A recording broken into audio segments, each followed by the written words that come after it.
Figure it out. Hello, this is Adam Koralik from Figured Out Productions. The following video is a video of some kind, and I hope you enjoy it. Hey everyone, welcome to the FigureItOutcast for January 2022. Brand new year. I'm your host, Adam Koralik, and today I will not be joined by the evil Rob Thanos. He is busy with life. He's got plans and schedule conflicts that didn't quite work out. But usually, here's where I would say, in order to keep Rob around, you support the Patreon and you keep him on. But this month, you're actually paying to not have to have him here, which is much nicer, in my opinion, because then I get all the attention, which I think is fantastic. Yes, no, in all seriousness, this is a Patreon-backed podcast. Patreon backers get access to it early, then it goes public at the end of the month. And if you join the Patreon, you also get access to early videos. You also get, you support the channel, but you can also pick subjects or be on the podcast. And speaking of that, welcome back, Abdullah. What's up, man? Hey, how are you? How was your New Year? Well, it was, to be honest, it was interesting. Just family basics, nothing much. As always, you get to pick a subject, and what you came at me with was, what approaches can we take to make video game collectors unite more and more? Do you want me to elaborate on what I think you mean, or do you just want to explain it? I'd love to, because the question is so straight to the point. Obviously not, but it's very vague, I know. So I'd love to know what you thought of it. Maybe it's even better than what I wanted to get, Possibly. I had a hard time thinking about it, yeah. I had a hard time to explain it, so I'd love to know what you think. So. All right, so I guess my interpretation of this question was retro collectors are essentially supposed to be a community, keyword on supposed to be, and what tools or options do we have to try and unify that community instead of potentially fracturing it, or how it sometimes feels fractured? Okay, now if I had worded it like that, it would have been much better. Yes, you got my point. You got my point exactly. Okay. It's something I believe we discussed before, but as kind of like a side note, we mentioned that there's this problem that some collectors view items as it's like it's not right, or it's not allowed for me to explain to you how you obtain such item. For example, no, that's a secret. So those kinds of things. There's people being so stubborn. Some people, not everyone, and that's found in our region and in every region around the world in collecting, I believe. So, so this was something I wanted to talk about. I hope you got my point now. No, I do. What you're saying is, what you're saying is, some collectors are just dicks. Like, how do we make them stop doing that? Well, yes, that's the proper way of saying it. But I didn't say it. I didn't say anything. I did, and I'm proud of it. Okay, so unfortunately, as noble as your question is, it flies in the face of human nature, which is people fight. It's really welcome to the real world. I know, it's kind of like saying, what can we do to get world peace? Like, you can't. It's exactly like that. I know. But the thing is, what I wanted to mention is that there's always got to be some sort of way to do it. I mean, we know that, for example, something like world peace is not the easiest thing to achieve, or it's something even beyond scope of whatever we can see. But I'm not saying it's impossible. I'm just saying that there's a way to limit it, or to try to limit it at least. I mean, do your part in trying to limit it. So, awareness. So the problem is, I want to find ways to support the basis of the question, but the problem is, if I'm honest, it's against human nature. It is against human nature, and I fundamentally don't agree with the premise that it is even possible. But despite that, I will try to give out what I feel are basically small suggestions that are probably pointless. Yeah, or give it some sort of arbitrary scenario where it's possible, right? Oh. Go ahead. Do you want me to make a suggestion, or you have an idea? Maybe. I mean, I do get your point. That's why I actually asked such a question. It's a tough one, honestly.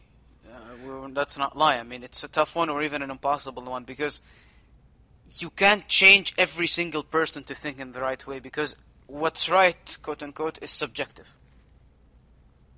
Yeah. Right, so we could keep saying so many things that of how and when, but I don't think, as you said, I don't think they're ever going to be applicable. Basically, Because, yes. yeah, on my chair right now, wherever I'm sitting, right, as much as I can, you and I can in like 20 minutes just say the solution to the whole world, any of the world's problems. But that doesn't necessarily mean it's applicable, you know? Yes, I agree. I agree, All right, but I'm just saying that maybe there could be approaches, but I'd love to know your thoughts on it, and then I'll proceed with mine.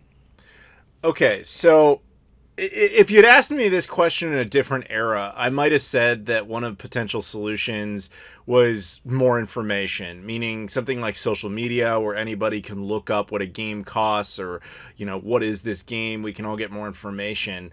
But we now live in the era where that's the case, and still that, if anything, has caused people to argue and fight more, and you created more demand in a market because everybody's like, oh, that's the old Nintendo, that's worth a lot, or whatever. It's... the best I think you can do is make subgroups of collectors, and that's what we already kind of have, which is, there's dedicated communities to the Sega Saturn, or there's dedicated communities on how to hack an Xbox, or, all those type of things. I believe you can make those type of unified collectors groups. But even then, as someone who runs a Discord, I can tell you'll still occasionally encounter issues that you're just like, oh, come on, man, we're all here for the same thing. Why are we arguing about this? Yeah, But the problem at the end of the day is I'm sorry, everybody, this sounds very negative, and I'm not trying to be negative, but at the end of the day, it's ultimately human nature to just want to fight with each other for some reason. We're built like that as a species. Negative. I think it sounds realistic. Yeah. Let's not lie to each other.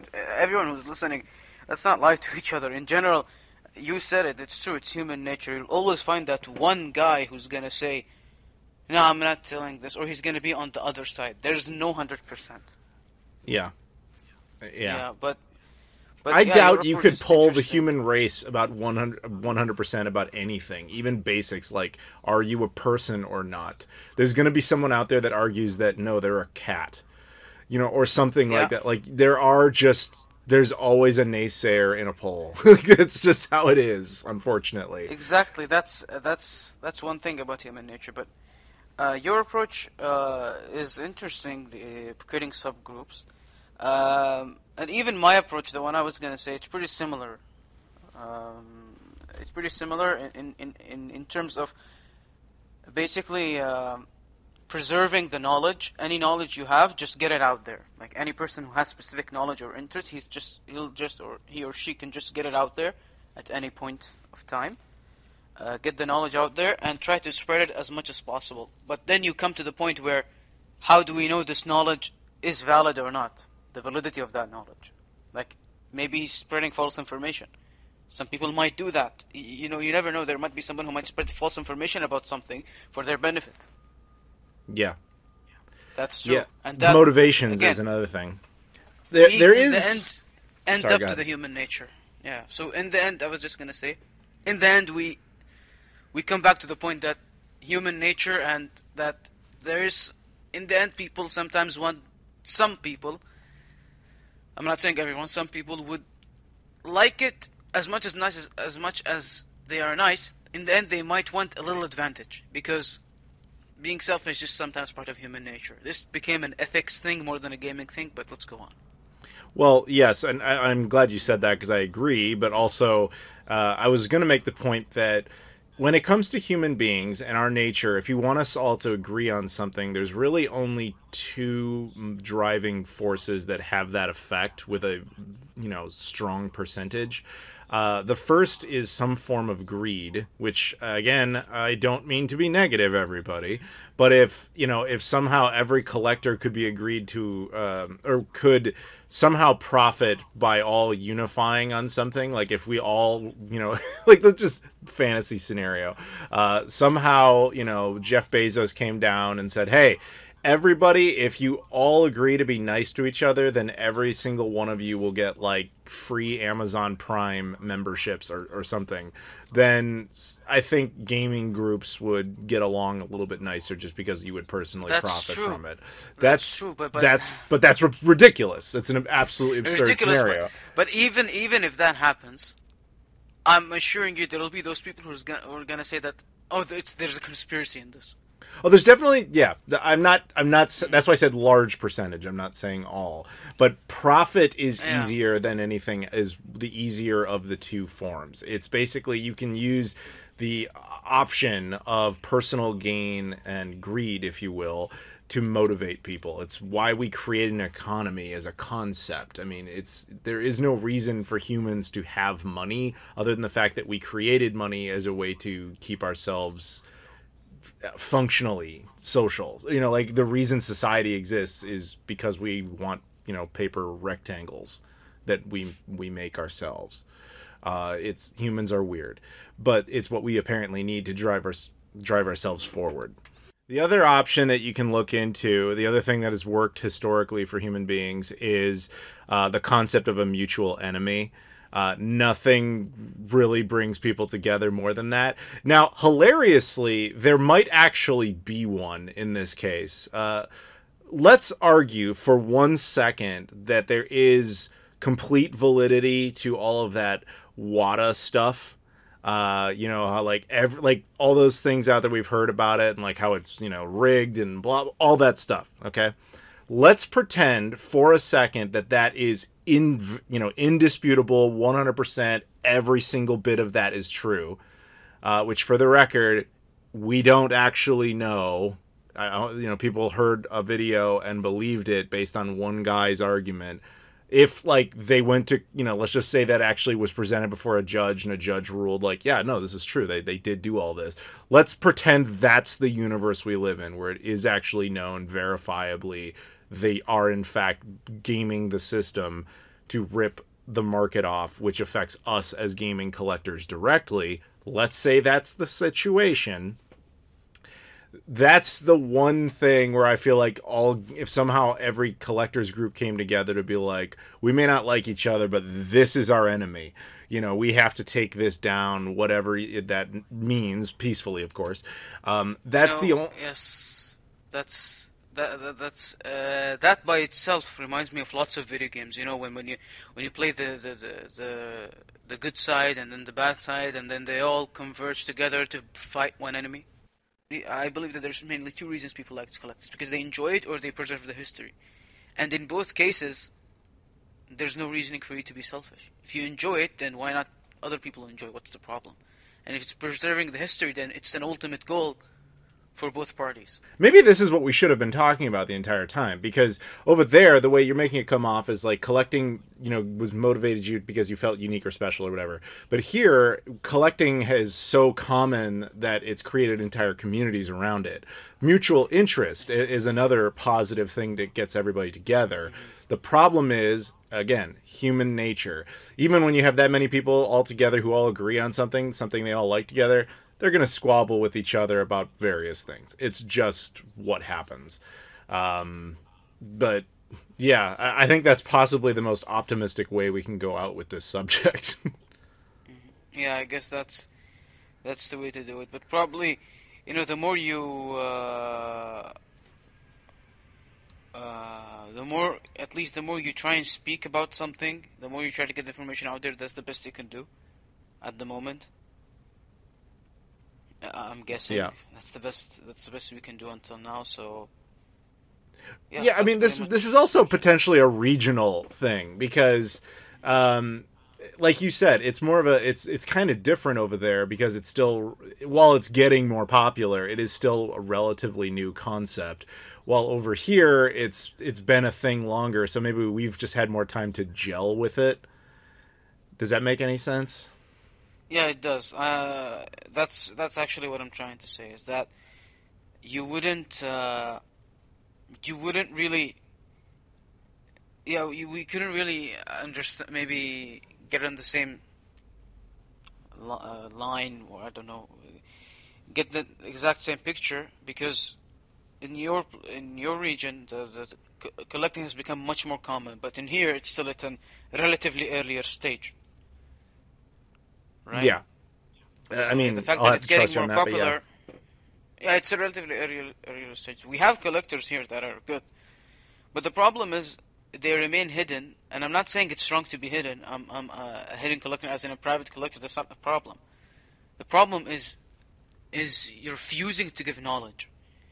And by refusing to give knowledge, I don't mean not sharing it, just keeping things private. No, I'm saying refusing when asked. Like, you wanna learn more, and they refuse to tell you. Tell you, no, I'm not gonna tell you. This is the issue. No, I'm not gonna tell you. This is unique to me. It's my secret. That is... I mean, come on. So I can't say I've had that particular type of experience or seen anybody do that. The closest I've seen come to that type of thing is when, like, you talk to somebody and they mention some game or a console or something that they're looking into and they found, and you're like, oh, cool, where'd you find it? And they won't tell you because they think you're going to go buy it instead before they get a chance to. I'm like, that's the closest I've seen to that, but never like, hey, here's this really interesting... It's like how I'm walking around with the Sega Pluto right now. Yes, and I was just going to mention that too. And if anybody asked me, like, hey, what's the deal with that? And me going, no, it's mine, even though it's not mine. No, it's mine to play with, and no one gets to know what it is. Like, I've never seen anybody have that type of attitude. Yeah, that's the thing I faced, and probably maybe this is biased because when I started trying to get out there and saw people, I got that. I remember there was a specific person, and I need to mention names, who I asked about a specific game, or two or three specific games, about what's the story behind you obtaining that? Just tell me and stuff, or how did you manage, or what was your way? I mean, how am I gonna steal that item? He already has it. Am I gonna steal it? I mean, am I gonna steal that? No, I'm not gonna steal that. I'm just interested to know. I'm a collector as well. Help out another person who you don't want to help me out just because you want to be so significant in this region. I mean, there's other people who might be better than both of us. So just help each other. I mean, you don't know, maybe in the future I'll know something and I'll help you, right? It's exactly like, I was just going to mention the Sega Pluto thing too. If somebody comes up to you and tells you, like, what is this? How were you able to manage to get this? You might have some things that you don't want to mention, but overall, it's not wrong to mention who's the actual owner, or just give an idea that it's not yours or whatever, but you wouldn't hide information unless it's confidential or invades some sort of privacy. Yep, I agree completely. Yeah. So yeah, that's pretty much it. All right. Well, I guess that's it for this section. I'm going to do a round of shout-outs here. So, Abdullah, thank you very much, as always, for joining me and being the cooler person, because you actually showed up instead of Rob, that jerk. But Poor yeah, Rob. yeah, it's all right. He's fine. But all right, let me go ahead and do a round of shout outs here. So all the following people are Patreon backers, and they are at the appropriate tier in which they get a shout out. If you would like to get a shout out, or choose a subject, or be on the podcast at some point, like Abdullah here, you can sign up. But shout outs go to Jonathan Barrett, Julian Espinoza, Leafy Poo, Luis Bonilla, Loke, Michael Kelly, and Trey Wagner. Once again, that is Jonathan Barrett, Julian Espinoza, Leafy Poo, Luis Bonilla, Loke, Michael Kelly, and Trey Wagner. Thank you very much, everybody, and thank you again, Abdullah. We are now back with Joseph Tamburino. Welcome back, Joseph. Thanks, Adam. Nice to be here. Yeah, no problem. Yeah, as always. So you're going to have to really carry your weight on this one, or this is your moment to shine, because the evil Rob Thanos is not here. So it's going to be basically the Joseph show from here on out. Oh. You sound like you're not up for the task. No, I'll be fine. You'll be all right. Okay, good. So we got a couple of subjects here that you're going to discuss with me. The first was one that you specifically selected. You said, given either infinite money, time, or ability, what dream projects do we have that we would be doing? I assume you mean, like, this is kind of like that scene in Office Space where they're like talking about, like, your guidance counselor saying, if you had $1 million, what would you do? And the idea is, if you said, I would fix old cars, that means you're supposed to be a mechanic. Like, you're trying to find our life path. You're basically playing guidance counselor right now. Sure, I guess we can go with that, yeah. Or at least, like, just stuff that we wish we were doing that we haven't been able to do, which I guess in your case might be a little bit different. Like, you might still have stuff like that, but I mean, you are doing YouTube and stuff, so you're as far as any like creative work goes, you are doing, I assume, most of it. But yes. Well, do you want to answer this first, or do you want me to do this? You can go ahead and answer first. Okay, because if I'm honest, yes, my perspective on this is probably strangely warped because what I wanted to do when I was younger, other than be Batman, that was my first goal. When I was a kid, I wanted to be Batman. That didn't pan out, so that's fine. I'll get over that one. But and that was real, by the way. Like, for years, I thought I was going to grow up and be Batman. I'm putting that on record. I really believed it. I thought that was going to happen. But when I got older and I was trying to figure out, like, what do I want as my career path, it was basically in my freshman year of high school. I genuinely wanted to start making films, like movies. That was my goal. I eventually wanted to have, be a theatrical film director. So much so that, I was that kid in high school who was making all those little, getting all my friends together and filming stuff and constantly just working on things. In fact, we even started out, like, what kind of really got the ball rolling is this: we had this project when I was a freshman in high school where you had to recreate scenes from Romeo and Juliet. It was like a school project. Like, every team, they broke the class up into groups, and everybody had to get together and go film their little section of that movie, right?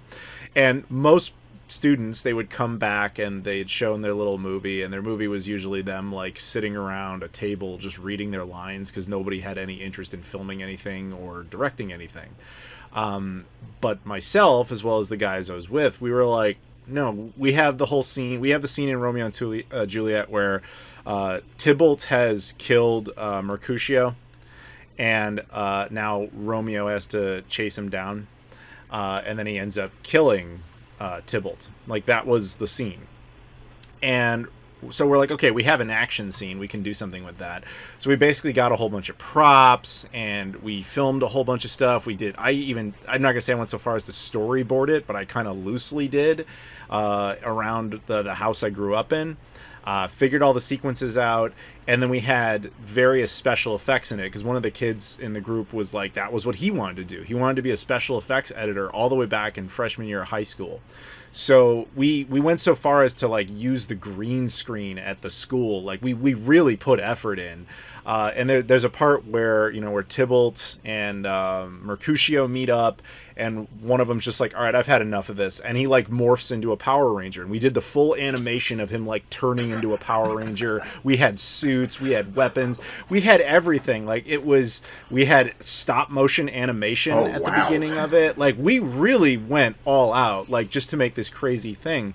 And by random, happenstance, when it was the day of, the homework is due and everybody's got to talk about it, or show their stuff. I mean, they randomly picked, the teacher was like, okay, I'm just going to pick a student, and that team goes first. And that happened to be us. Oh. And so it was like, okay, so we show ours. People are, like, dying laughing, and they can't believe what they're seeing. Cause this is my freshman year of high school. This is 2001. Like, the YouTube did not exist. People were not doing stuff like this. Right.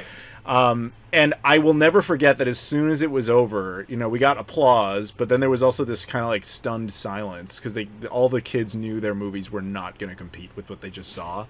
And then this one kid got, in a different group, his name was called, and he literally said, like, to the teacher, Miss Miller, how are we supposed to follow that? like, and she's just like, I don't know, but it's like, you've got to do it. And so then every other kid, like I said, every other group, it was literally kids holding the scripts, just reading the words all in one blank shot, and so that was like a thing where, okay, like, the teacher was like, these kids have talent, like, we should, try to encourage more film projects, and that really kind of got the ball rolling on all that sort of thing for me. So eventually I enrolled at Columbia College Chicago. I would go on to get a film directing degree, despite what my channel may appear like at times. I actually do have one of those, where I made a whole bunch of other projects and things like that. And that was actually the direction I had planned to go. But in around 2000, it would have been 2009 was the year I graduated college, and I was like, okay, now it's time to do something. So you'll notice on my channel started in 2009, and I was making content that was usually had nothing to do with video games. Some of my earliest videos were film reviews, and they were, I don't know if you remember the phenomenon of trailer mashups, where you would take like video from one source and audio from another source and try to make a movie out of it. Like I took the Mighty Morphin Power Rangers, the movie, and cut scenes of it to the trailer for The Dark Knight. And it was... It was kind I of... somehow missed all of that, despite being alive and being an adult during that period of years. It was a good wave. That was actually one of the initial bumps for my channel, because that video, which no longer is on the channel, unfortunately, due to a copyright claim by Warner Brothers. Of course. It actually it was the first video I ever did that had any sort of viral reaction. Like, it got like over 1 million views. It actually, some website featured it as like the second greatest mashup of all time, like trailer wise. It still exists. It's only on Vimeo, or Vimeo's dead, so it's got like 400 views or whatever, but technically you can go see it. But we were doing a lot of that stuff to kind of flex that creative muscle. But the problem you run into is that, especially in YouTube, unless you are what I call an event channel, someone like in retro gaming that would be known as an event channel is Norm the Gaming Historian. He does like one video every 4 months, and that everybody just stops what they're doing and they watch it, and then he gets like 1 million views on it. That reminds me, I need to watch his latest couple of videos. Precisely. But you see, you actually schedule it. That's my point, that he has an event channel. Aside from event channels that have managed to pull that off, and all the power to Norm in the world, that's amazing that he could do that. Aside from channels like that, you really can't expand any sort of growth unless you actually persistently produce content. So the problem we were running into in that early stage was that, as much as we loved making these film reviews and things like that, you just couldn't get them out quick enough. So we started saying, like, what else can we do? And so I said, I got a ton of video games. I know about video games. Let me just do that. And that way that'll help kind of... This was in more a naive era where I thought, oh, you could just kind of make anything and people will still be loyal to you, which is foolish. Yeah. But that's, now 13 years of experience on YouTube. I know these things. But so I started producing that, and they would instantly outperform all of the film stuff. And so I thought, like, okay, maybe this is a direction I should go. And I continued doing that. And eventually I kind of fell into the current career I have. Which is why, if you ever listen to this podcast and you get to this section where we're talking movies, in fact, later on this podcast, Keith and I will be talking about the new Matrix movie and the new Spider-Man movie. Spoilers, I guess. Although there would definitely be actual spoilers when we get there. You'll notice, if you ever listen to those, I really break film down in a way that I think most gamers do not expect me to do. And that's all because of the film background. So that makes sense. Joseph, this is a very long way of saying, if I suddenly was given like a huge budget and I could retire or whatever, I think I would return to film and try to actually produce a movie. I think that would be my goal. I had actually made those attempts early on, but I was never really satisfied with the scripts we were producing, and with what we were creating, I was like, even if I loved it, it's too expensive for us to pull off without any sort of angel investor. I believe now, not that I have any money, that part hasn't changed, but if I had any, and if we could, I at least now have some credibility in various industries, particularly the gaming industry, where I feel like there might be some sort of project you could pull together that maybe you could do something. But as I'm sure you know, and we'll actually be sort of talking about this soon, game structure, narrative game structure, and film narrative structure do not blend very well. Oh, they do not. It's very hard to unravel it. But if you guys want a perfect example of something like that actually kind of working, and I'm definitely going to toot my own horn here, on this channel, you can go see Back to the Future 4 and 5 and Jurassic Park 1.5 made out of the Telltale games. They are video games that I adapted into film form. and they actually work. And I don't mean that just in my own. I mean that based on the reviews of people watching it, being like, this has, especially Back to the Future, this has no right to be this good because it's from a damn game, but it actually is cut together like a movie and it works. And again, that's just the background I've got of the gamer and the filmmaker. I just don't get to flex the film side all that much. Anyway, we're deviating very far from the subject, but the original question was, what would I do? In a fantasy world, here, this will almost perfectly lead into the next subject when we get to it. We're not there yet, but I would genuinely love to not only craft film, but I want to craft like the first legitimately good video game movie. You know, if you don't include the things I already did, because you can't. I would love to take credit for that, but I can't. Regarding Back to the Future, I mean. But it like an actual, like, hey, we have the license to some game IP and we're going to turn it into a film franchise, or we're going to try to. I would love to actually helm something like that. That would be my ideal fantasy situation, which is, you may not know this, but there was an outside chance a couple of years ago where that almost started to happen. Oh, wow. I'm going to tell you a little side story here because it doesn't matter anymore. So I used to be with a group called Game Society Pimps. I remember that. And yeah. And at one point, we were signed up with Machinima. Now, Machinima was, despite their reputation, was always very cool to us.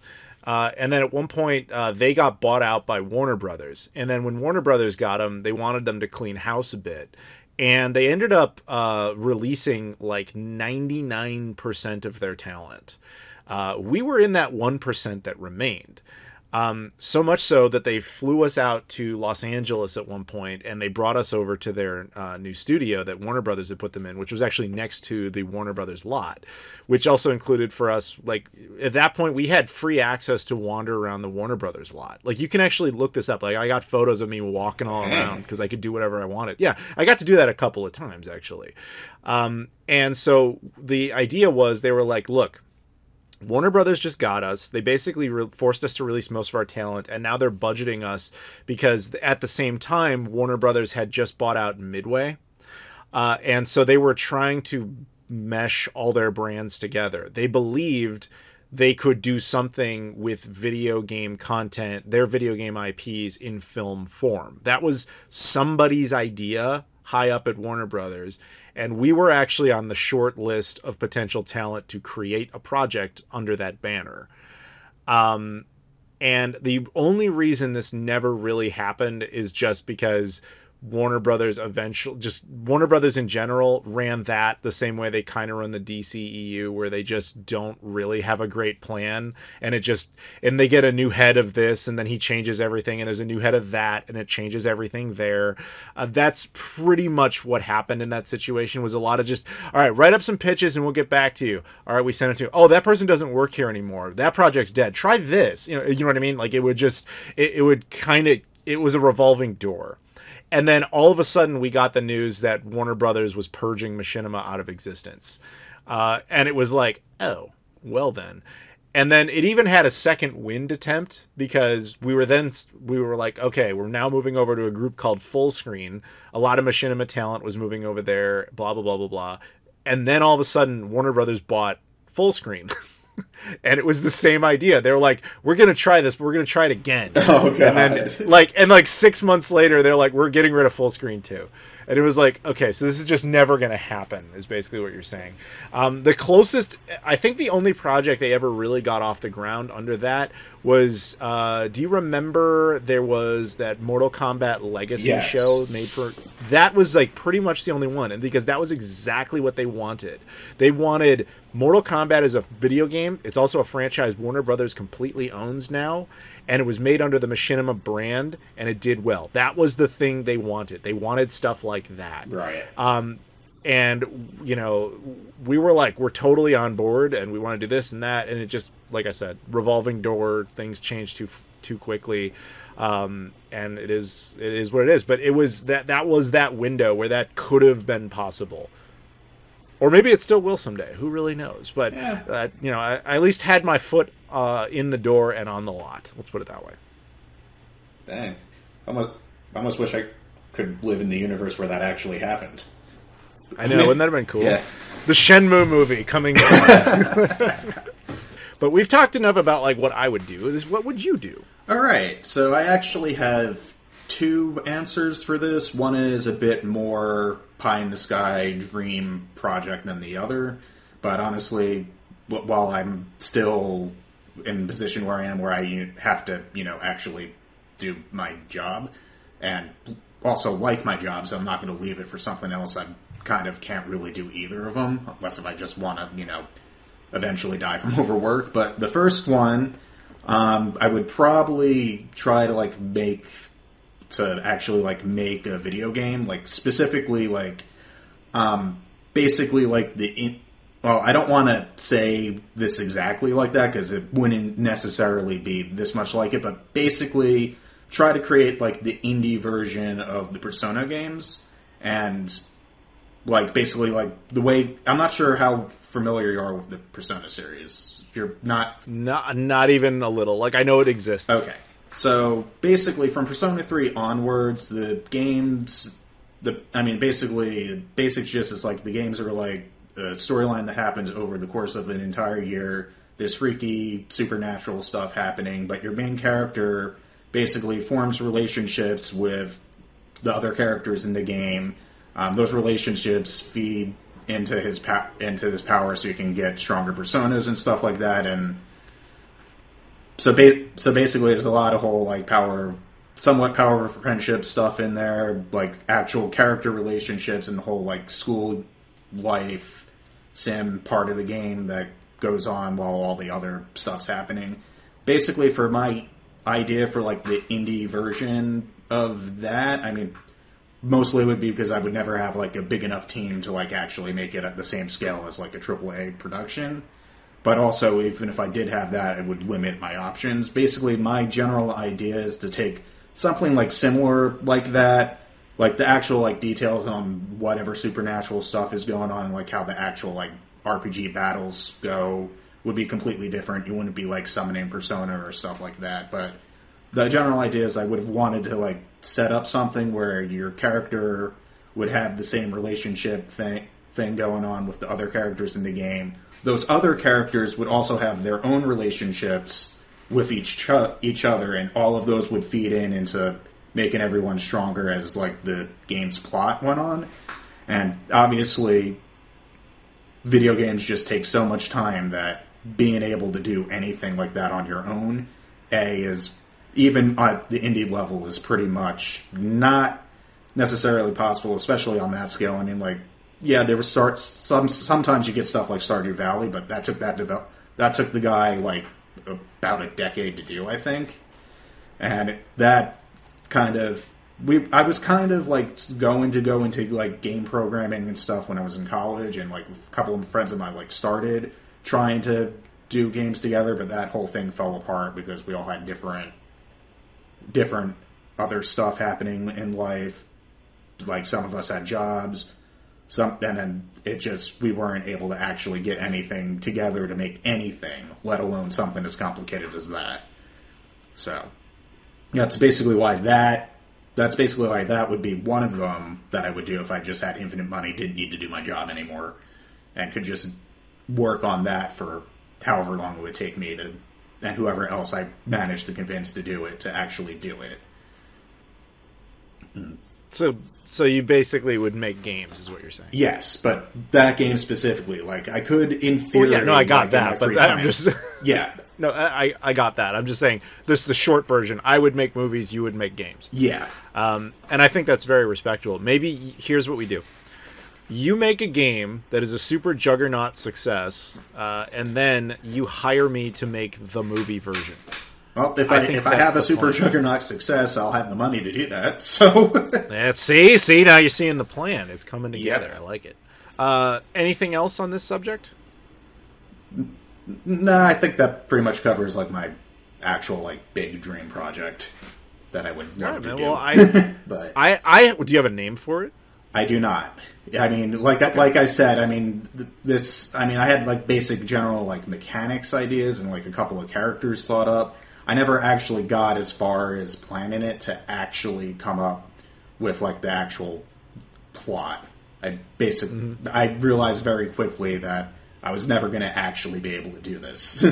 So, right. Even back when I was like still thinking I was going to be go into like video game creation and being a video game programmer as opposed to a regular computer programmer, which is what I ultimately ended up doing. I realized pretty quickly that without like a decent sized team, this project was never going to get off the ground. It's just too complex in scope for me to just be able to do on my own. Fair enough, man. But I'm telling you, if you do end up blowing up, you make this huge game, it's super successful. First of all, I appreciate that because you'll still be supporting the Patreon with that kind of money. But also, you've got to hire me, and we'll make the movie together. It'll be fun. All right. Good deal. Maybe not through Warner Brothers, though. No, absolutely not. Just let Disney buy you. That's the plan. Okay. All right. Moving on. So the next subject, which is kind of tied back to this, comes from Chuck Shaw, again, one of the guys who runs, if not the guy who runs the Mo Game Con. He's a very humble guy, so he wouldn't take credit for it, but he is definitely up there at the top.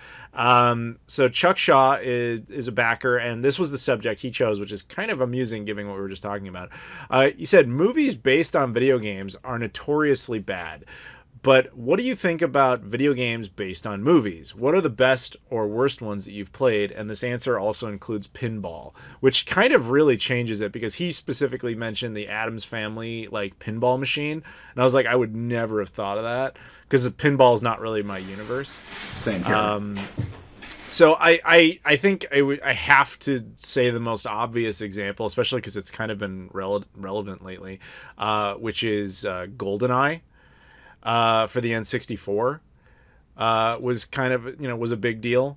And I feel like I was never a big James Bond fan, but the movie, like, I just never had any great passion for. But the game I absolutely loved to no end, despite not caring about James Bond as a character or as a film franchise. But at the same time, I'm also one of the few people that can actually like go back to that N64 version and not complain about it. But admittedly, I do love that hacked like 360 build that we got like a year ago. And there's been a bunch of rumors lately that there's going to be a potential re-release. We'll see. It wouldn't surprise me if the hack itself actually led to this. Don't really know. Assuming it's true. I mean, there was an Xbox 360 there was an Xbox achievement listing that came up, and then from there people are like, "Oh, it's coming." It's like maybe, or it's not. I mean, at this point, like the GoldenEye, like a GoldenEye like remake, sequel, remaster, or whatever would probably be more because of the game than because of the movie, though. Agreed. Yeah, no, and that's always been the case. Like even the games that came out that had nothing to do with it, like there was a Wii remake, there was there was another 360 game that actually did come out by Activision. There was also a franchise version that EA did for the GameCube, Xbox, and PS2 called Rogue Agent. They were just using the name GoldenEye because the game's popularity succeeded beyond James the Bond. film. Yeah. Right. And yeah, it was rather than calling it the James Bond, which is what they should have called it, they called it GoldenEye because they knew it had staying power. That's the only off the top of my head example where I think there's a video game that's better than the movie, although that doesn't necessarily mean that that's the only one, because here's where you start getting kind of weird about it, because technically speaking, you could include every Star Wars game ever made. Yeah, you could. Yeah, so because they're all based on a film franchise, and if you really want to go down that rabbit hole, then you can start saying like, okay, if it's like Lego Jurassic Park was a great game, so I guess we have to include that, or do we include like the actual movie tie-in game that came out at the time or whatever, so I think while there's a lot of them that are really bad, and because usually a lot of them, they would just come out because I've been talking about that a little bit in my playload collecting stuff lately, which is, there's been a lot of, lately I've been collecting a lot of 360 movie tie-in games. Like I just got Jumper for the 360 based on a movie from like 2007. And my reasoning wasn't that these games are good. It's just that these are the type of games you don't really get anymore. They don't really do that many movie tie-in games as much as they used to. Mostly because the secret's out that they're usually bad. But also, those are the types of games that are never going to get re-released. Like, no one is going to bother. Unless they're like juggernaut hits. GoldenEye is like the only time you have that exception because it creates so many movie license problems. Like part of the reason that GoldenEye is a problem is that it's owned by 3 different companies, and because it was a movie tie-in game, you also have to pay all the actors. Right. So everything about it is just like, dude, it's probably not worth it for a game that's probably only valuable for nostalgic reasons. Which is why the hacked 360 build that leaked out, like all the, Pierce Brosnan's likeness was gone from it and stuff like that. Cause they're like, if we just make them generic Bond and generic characters, at least we don't have to deal with the actors. We just have to deal with Microsoft, Nintendo, and I think it's now, Activision that now has the Bond rights for games. I have no idea. I think so. I think it's Activision. So it's not impossible, but it may not be what everybody wants. But here's an interesting one. I was just thinking Space Jam. So the first Space Jam, the Michael Jordan one, there is actually a PS1 and Sega Saturn version of that. And it is a very mediocre, if not bad, basketball game. But as a kid, I absolutely loved it. I love that movie. I'm admittedly biased because I'm from Chicago and Jordan's the GOAT, whatever. But that is not a good game, but I still enjoyed it anyway. However, the exact opposite is true with like Space Jam 2, where that movie is an unwatchable train wreck. Like I actually it was an entire podcast we talked about this, but there was a tie-in game for that movie. It was actually free. It's like a Streets of Rage clone. It's actually really good. I know, it's a real thing. You can get this on Xbox. It is a free game that is a tie-in for Space Jam 2, and it is a like side-scrolling beat 'em up, and it has no right to be as fun as it is. Wow. Okay. But yeah, exactly. So what can you think of any video games based on movies that came out that you either like or don't like? If we're counting Star Wars, I loved Fallen Order. That was a pretty fun game to play. I liked it. So that would... I agree with you, actually. I'm actually happy that Fallen Order didn't suck. Oh, God, I know. Because that's like... EA, that was like their 3rd strike right there. Well, actually, no. It was like their 4th. Yeah. But either way, that one was at least... Like, that one was decent. That was good. I'm glad that existed. Although you could tell Disney wasn't that confident in them because they like... We're going to share the Star Wars rights with Ubisoft as well. Oh, yeah. Like, even though Fallen Order was good, I mean, after every other screw-up that EA did, even if Fallen Order was the best game ever, if I was Disney, I would have done the same. Well, maybe not Ubisoft, but I would have definitely given the rights to someone else as well. Mm-hmm. Like, I would still let EA make Fallen Order 2, but that would basically be all I would trust them with. And even then, only if Respawn was also doing it. Basically, you want Disney to just hire Respawn and keep EA out of it. Well, yes, but unfortunately, Respawn is owned by EA now. So I know, but that's what I'm saying. Like, if you just leave EA's general policies out of a game, then a game has a chance of being good.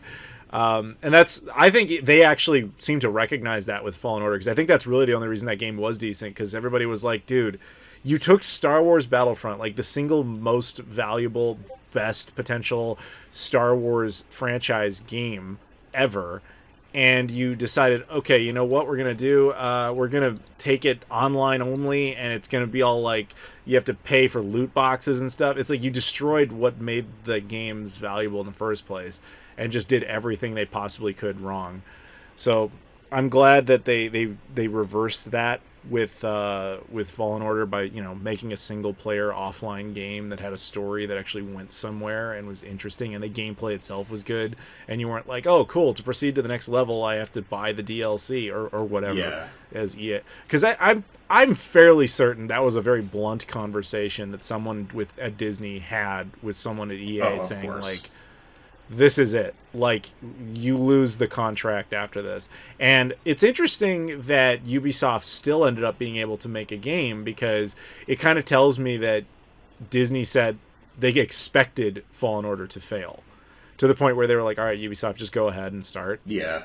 And then Fallen Order ended up doing well. So now they have it, Star Wars kind of spread across different developers, which is debatably good, or we'll see in a few years where it's like some sort of train wreck. I don't know. Yeah, like there was a new one, like Eclipse or something, that was announced recently, which has Quantic Dream attached to it, which we'll see what happens there. But on the other hand, Disney is not going to let David Cage go to David Cage on it. So...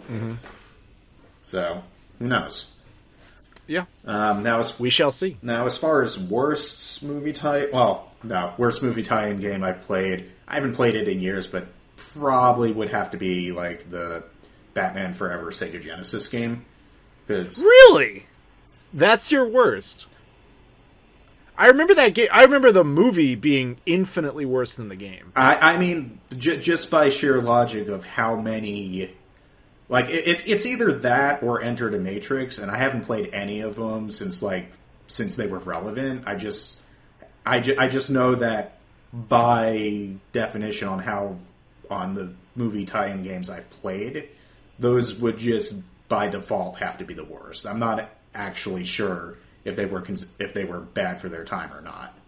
But no, that's Enter the Matrix was considered incomplete, but it was like well-intended incomplete. Yeah. Now the problem with the problem with this particular side of the question, where it's like, let's focus on the negative ones, is the truth is, unless it's like legendarily bad, you tend to just forget about it. Oh yeah, exactly. Yeah. So like, that's why I was surprised by your answers, because I'm like, I can think of so many worse ones, but I have to like really go into the deep recesses of my mind to do that.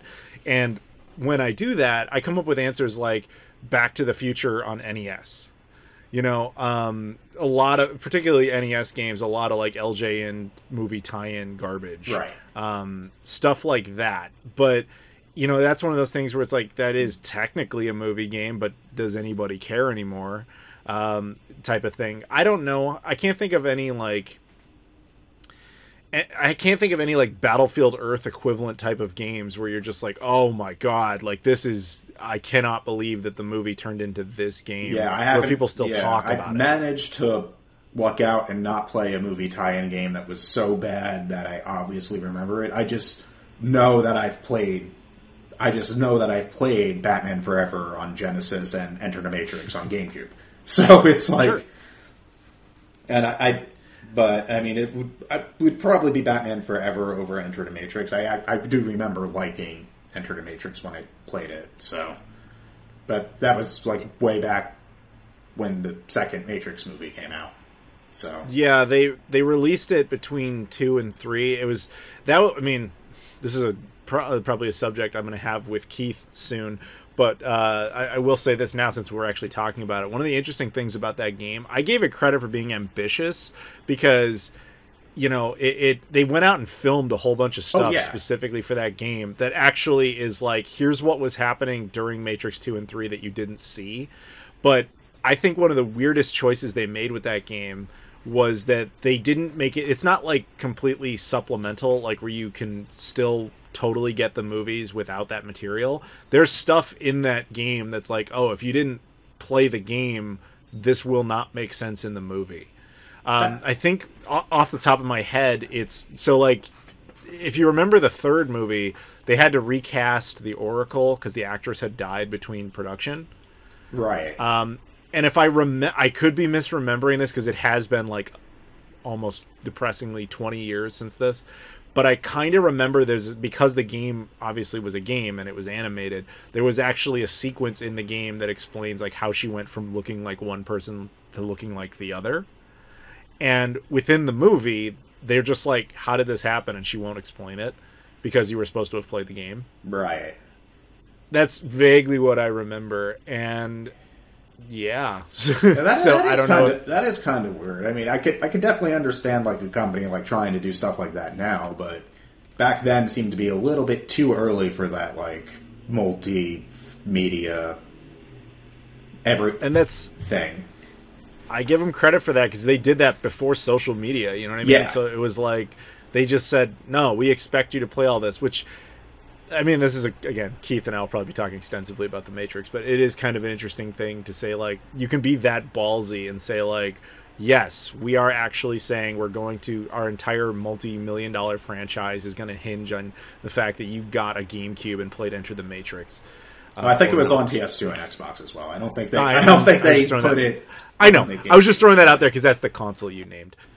I mean, there's some infamous ones, but again, people don't usually do this unless they're trying to do it for comedy. The one exception that kind of comes to my mind, maybe like Superman 64. Right.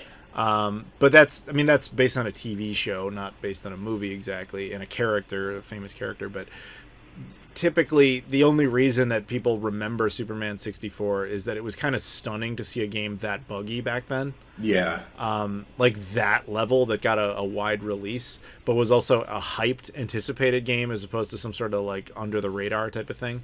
I think that's probably why that got like how Nintendo allowed that game to get released and all that is just there's a lot of questions to that. But also, let's keep it real. There's a lot of YouTube infamy with that too. Also yeah. So it's if YouTube never happened, most people would not be talking about Superman 64 nowadays. Right, and I cannot believe we did not say this. Here's one, the perfect one, E.T. 2600. That is probably, even though it's not a good game by any stretch of the imagination, it's not as terrible as people think it is. Most of the people that say that have never really played it. It is not good. It's just, it's bad, but it's it's not intuitive. And once you kind of figure out how that game works, you realize it's just kind of a boring game. Right. But it did reach infamy levels for completely different reasons, which is, the Alamogordo stuff and all that sort of thing. But there you go. That's a more historically interesting answer. Oh yeah, definitely. Like as far as E.T. goes, like that was bad, but that was mostly the straw that broke the camel's back as far as like bad games go, and B, Atari produced way too many copies of it. Yeah. Same with Pac-Man. Yeah. Well, that one was rushed. The guy did a prototype. They looked at it and was like, "Yeah, that's good. Send it out." No, and same with ET. It wasn't a prototype, but he only had 2 weeks. Was Scott Howard Shaw? I think was his name. He only had 2 weeks to make ET. And because they were like, we need it out for Christmas or whatever it was. All I know is he didn't have a whole lot of time to make it. Yeah. But again, those are like infamous examples. But the majority of them they fall to the wayside. You can completely forget about them. And again, Pac-Man's not even a movie tie-in. Well, right. So it really doesn't matter. But... Yeah. Anyway, unless you have anything else, then I think we're kind of done here. Yeah, I don't have anything else to add to this right now, so I think we're good. All right, man. Well, then, Joseph, I want to thank you very much for joining me today on the podcast, and a big shout-out to Chuck there for that subject. Oh, yeah, definitely. Keith, welcome. It's time for you to dominate and take over the podcast now that Rob is truly just not here at all. In fact, when was the last time you were on one with Rob? Was it like 2 months ago? It seriously feels like 2 months ago. I would say 2 at the least, for sure. Because last time you were on, we talked about Ghostbusters, and he hadn't seen it, so he was like, I can't contribute to that, so he wasn't going to do it. And this month he's gone due to scheduling issues, so I swear this isn't a conspiracy, everybody. He is just legitimately not available. Your horse armor is not loading at the moment. Please wait, or restart your console. You must rebuy your horse armor, thanks, EA. But yeah, so it's becoming, I don't know if it's going to become a tradition or not, but I do like the idea that we just kind of, you and I just talk a whole bunch of movies because I like our movie conversations. So that could be a future thing, like, Keith's Corner. It's all about movies. So we are going to be talking movies. We've got 2 subjects, very specific. I'm just going to say what they both are right now.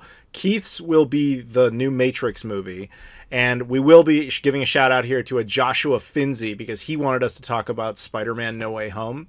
So we're going to do these separately, but I want to be very clear on this. Do not listen to this unless you have seen the movies or you just don't care about spoilers, because I do not want to have a spoiler-free section and then spoiler section. So this is your warning. We are going to very openly talk about the narrative and the content of these films. Official spoiler warning, sirens going off. There they are. All good? Okay, everybody still with us? Keith, are you ready to re-enter the Matrix and talk Matrix 4? I can't believe we're going back to where it all started. I mean, the Matrix, after all. Just give me a few sentences. What did you think of it? I thought it was a cash-in by the movie studio and a middle finger to the movie studio from the creators and the actors. That's what it felt like when I watched it. So that's interesting you say that, because that would be, by intention, a contradiction, basically. And so it's interesting. So here was my Twitter review of this movie. Here was what I thought. Yeah. I said exactly this. So, quote, "So Matrix 4 was in some ways great, in some ways terrible, in some ways safe, in some ways challenging. I can't tell yet if I loved it or hated it. I guess that's something. Overall, probably would say I like it, but I question a lot of choices." Now, the reason I said that is because the way it flows is, yes, it's absolutely, the movie is inherently a contradiction into its own existence. So this I think is a fascinating movie that a lot of people are writing off as bad. And I'm not going to sit here and say it's good. That's not the case I'm here to make. But it is a phenomenal subject to discuss, in my opinion, because it's so convoluted behind why it was even made. Now, the movie itself, as you pointed out, it's very self-referential on Warner Brothers and the Matrix even needing to be made. It is literally a plot point within the movie that, the Matrix trilogy was a series of video games, and now our parent company Warner Brothers is forcing us to make another one. It seems highly probable that that's exactly what happened behind the camera. Warner Brothers was probably, we kind of got a sense of it with Space Jam. They were clearly re-embracing the Matrix as a franchise. And, they're doing the nostalgia berries thing, bring back stuff everybody likes, blah, blah, blah, blah, blah. So they probably gave the Wachowskis an option to do it. But there was also probably the only movies they would even let the Wachowskis make, because they haven't had a financially successful film since the Matrix movies. Everything else they've ever put out just bombed, like Jupiter Ascending and all that sort of stuff. I think Speed Racer might have made some money, but I honestly don't remember. Yeah. So talk about a movie that made actually a better game than it did a movie. Yeah. The Speed Racer game for Wii is actually pretty good. I'll have to trust you on that one. Oh, But anyway, so I get the sense that they went to Wachowskis, and at least one of Lana was the one that did it. The other one decided not to do it. Lana probably went, "Look, I don't want this to exist. We told our story. We don't need a Matrix 4, because the truth is the story did not need to exist." That's kind of the biggest thing about it. So she was probably like, well, if it has to exist, I'm going to make a movie that kills it forever. And I think that was actually her goal, because they're not working in Hollywood anymore. They're kind of done.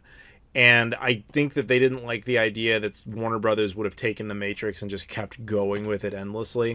Mm-hmm. So she crafted a film that she knew would fail so that they would never do this again. And it's actually kind of interesting in a self-sacrificial way of assuming this is intent. I'm definitely speculating here, but let's assume that was the plan. Mm-hmm. It could actually change Hollywood a little bit, because this kind of followed what has now become the prototypical model for these eventual sequels. You're old like me to an extent. You're not as old as me, but I'm sure you remember a time where sequels were not necessarily planned in advance. Like the Back to the Future trilogy was not, they didn't sit down and write out a trilogy. That never happened. They just made one, and then it was really good. So they're like, okay, well, let's make 2 more, which, to be fair, they did plan those 2 together. And that's usually how it was done. In some cases, you would get the occasional Star Wars trilogy where they actually, George, or at least he claims, he sat down and planned the whole thing, whatever. But now we live in a world where sequels that come out later, even for benign franchises, like back in the 90s, like they made the Addams Family movie, right? It was great. It didn't need a sequel, but why not? So they did another one, and the sequel was probably even better than the first one. And that used to be the way it worked. Like if a movie did well and everybody was on board, they would try to come up with another one, and occasionally that would work out really well. It's only become, I would say, I kind of blame it on The Force Awakens, really, for changing this. But now it's become more acceptable to say, you know what, rather than, because when we're going to make a sequel now, we don't make a sequel that's within the normal time span of like 2 or 3 years after the previous one. Now they do it like decades later because they're trying to basically appeal to people that like vaguely remember it. And when you do that, that's what that whole nostalgia berries thing is about. Ghostbusters was a perfect example of this. It was meant to be like, yeah, technically we're adding to it, but let me give you some just random here. Remember the Marshmallow Men? Remember that? Look, they're in the movie now. And you're like, yeah, I remember that. When I was like a kid, I used to see the Marshmallow Man. He was so cool. Oh, it's so cool to see him as a little guy in this. That's cute. Without thinking about it. That is not the same audience as somebody that's like, I want to see where this narrative goes, where this collective universe of events, goes out to. And that can function in certain film structures, in certain film franchises where it's not really important.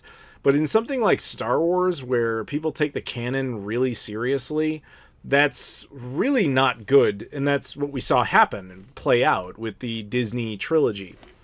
So I look at Matrix 4, I think Lana probably saw it the same way. She was like, there is no reason for this to exist. And if we give it to them on their own, they're just going to make the first movie again, but claim it's a sequel.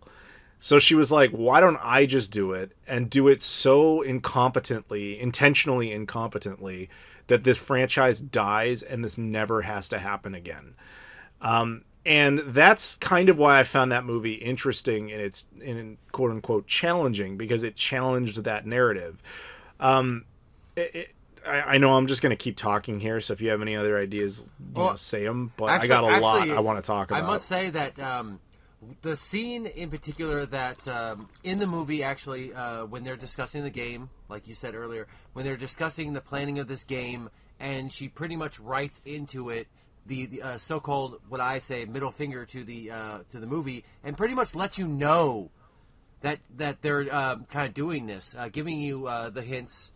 Like I said earlier, like they were just going to do it anyways, and they might as well do it their way and make sure it's being done that way. I actually never thought about your theory, and that's very interesting. Their theory of a planned bombing.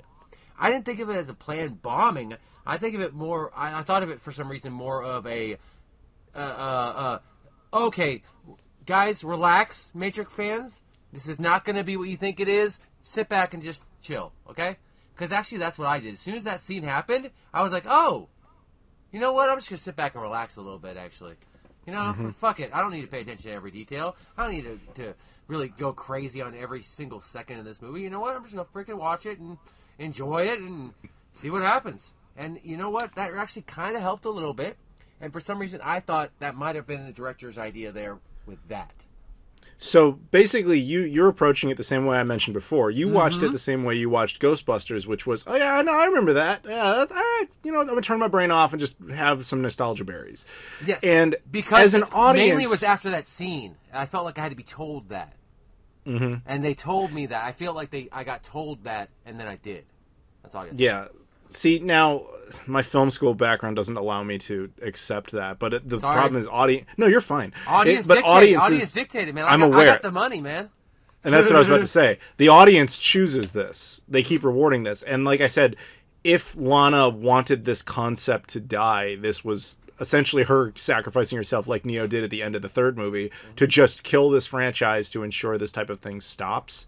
Coupling it with the fact that Spider-Man came out the same weekend or like the week before was completely what everybody did want, was also fresh and took things in new directions and new threads. And it was a massive success. That 1 week in cinema might have finally changed that direction in Hollywood. Because Spider-Man eventually, it made $1 billion without China, which was the big thing, was, oh, you can't make a movie unless it panders to the Chinese. Now we know that's not true. You have to do you have to remake the first movie, the one that everybody likes, otherwise people won't like it. Well, The Matrix proved that's not true, etc., etc. So it could be ultimately an interesting week in film history right there. But to go back to this specific film, The Matrix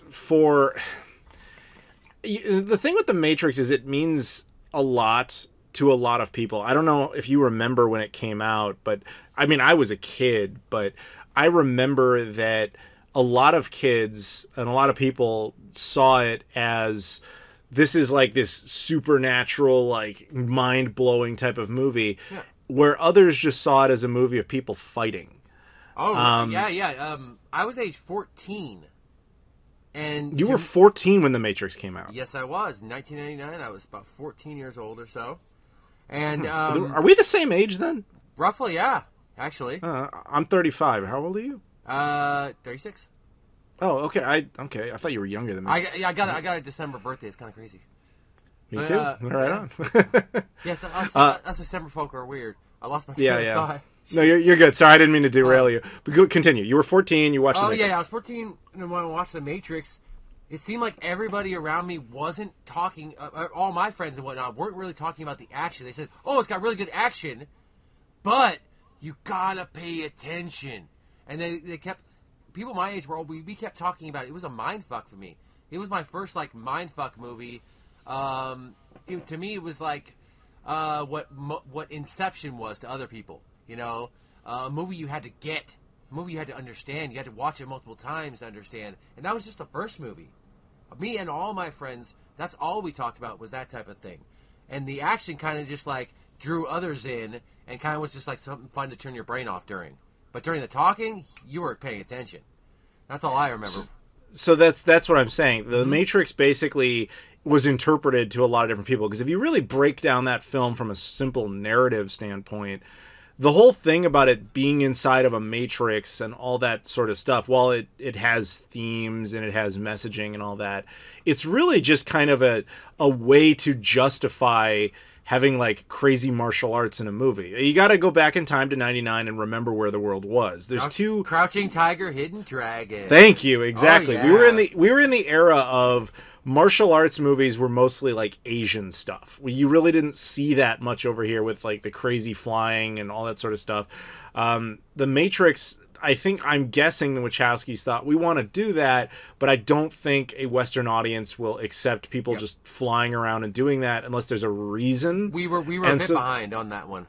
We were in the era of Jackie Chan while they were in the era of flying, and it took us a little step up.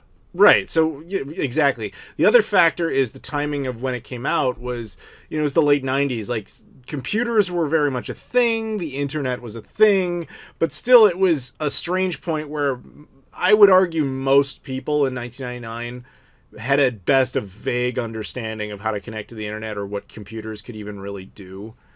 I remember, I would log into AOL and I thought I was high tech because I could actually do that. You know what I mean? Like that was, so the idea that, hey, maybe this concept will evolve to the point where you plug people into a computer is not crazy or whatever.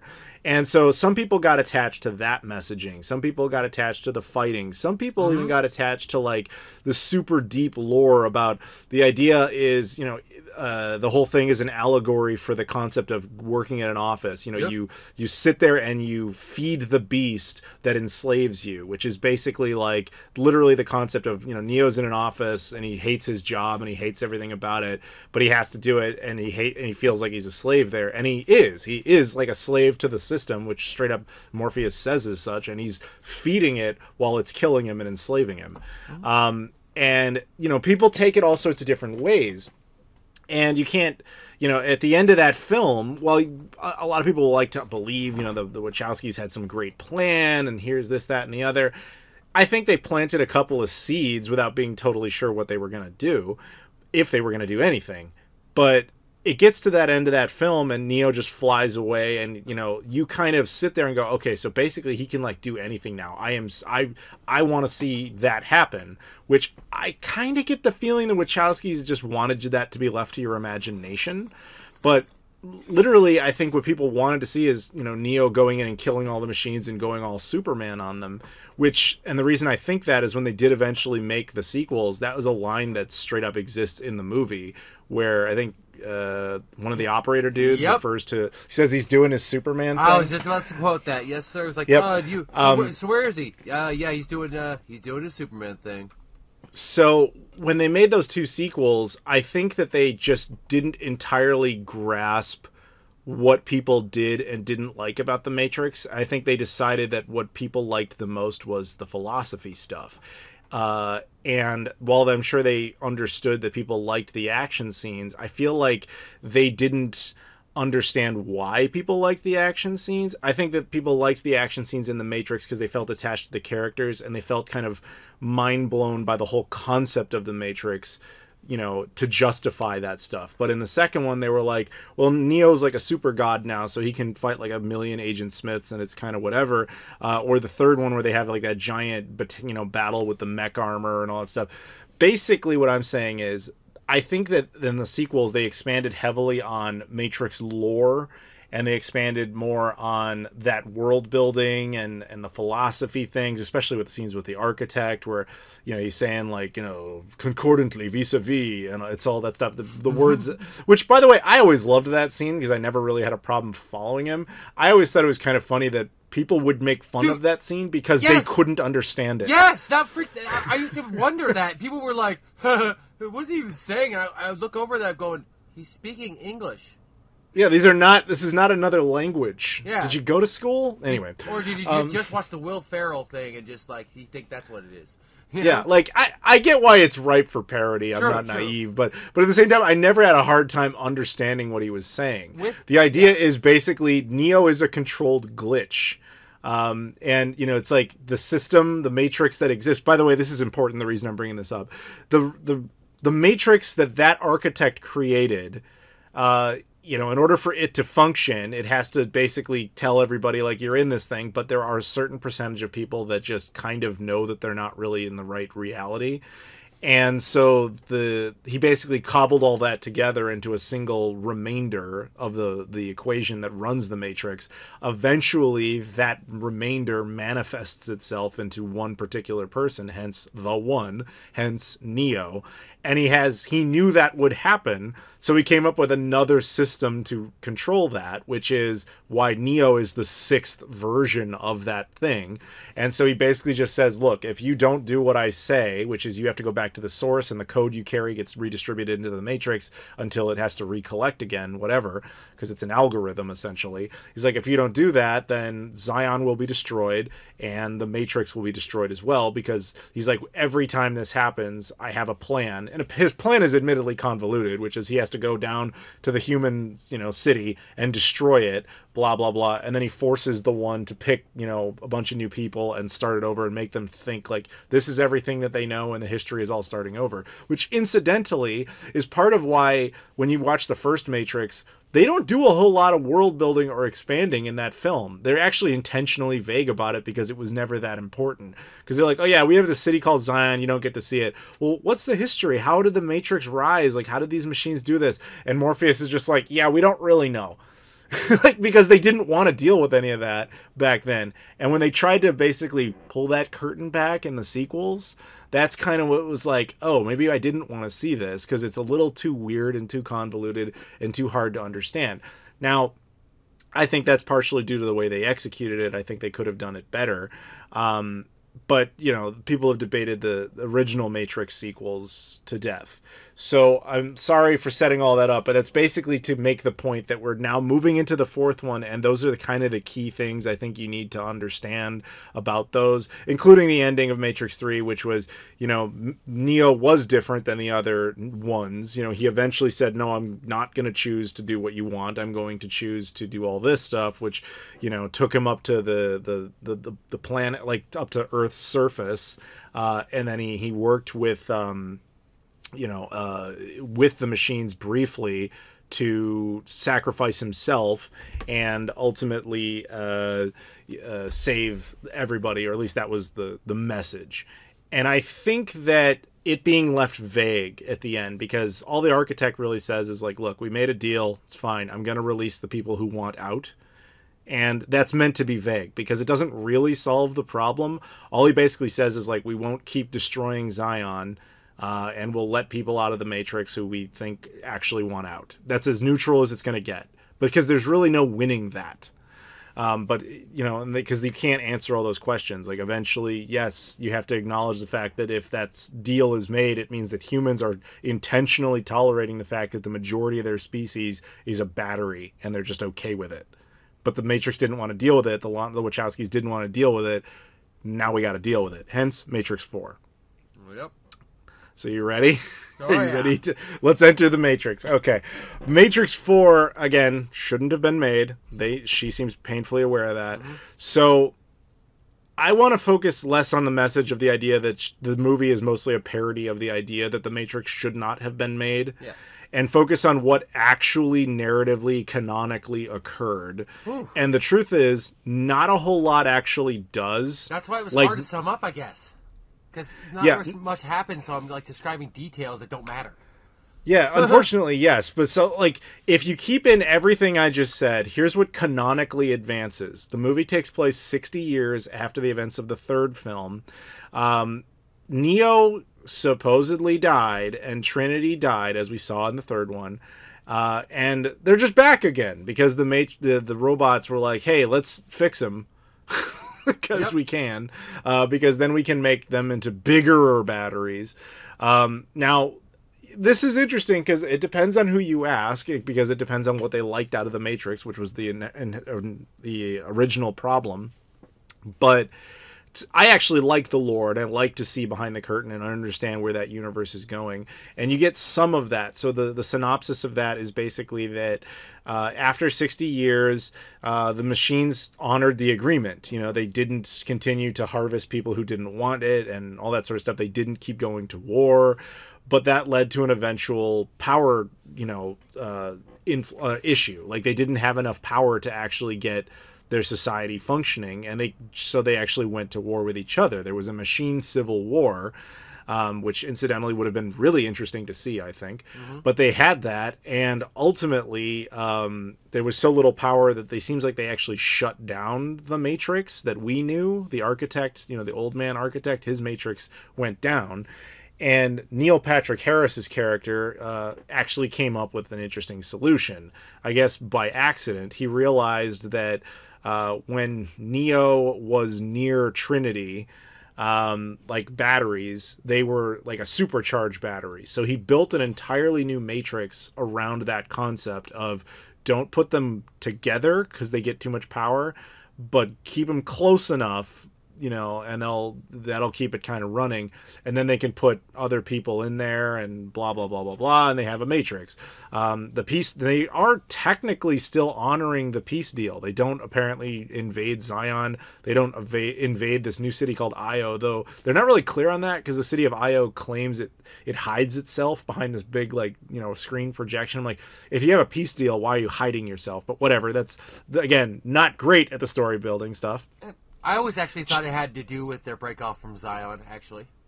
That might be the case. Because I kind of want to know a bit more about that. I was wondering, what really broke off from Zion? What happened? Was there they just go crazy once they're machines to fight, or what? Jada Pinkett Smith's character has a line about that, Niobe or whatever. She has a line about something to the effect of their politics. Their heads were still too much in war. They wanted to be them or us, whereas we wanted to be them and us. And it's like, okay, that's another one of those like throwaway lines to justify some whatever. So okay, fine. That's the world as established. And Neo straight up says, he's like, I feel like we did nothing. Because, and I feel like that isn't just the character saying that, that's really the movie being like, hey, there's no point to this movie. There was no reason to have made this, but whatever.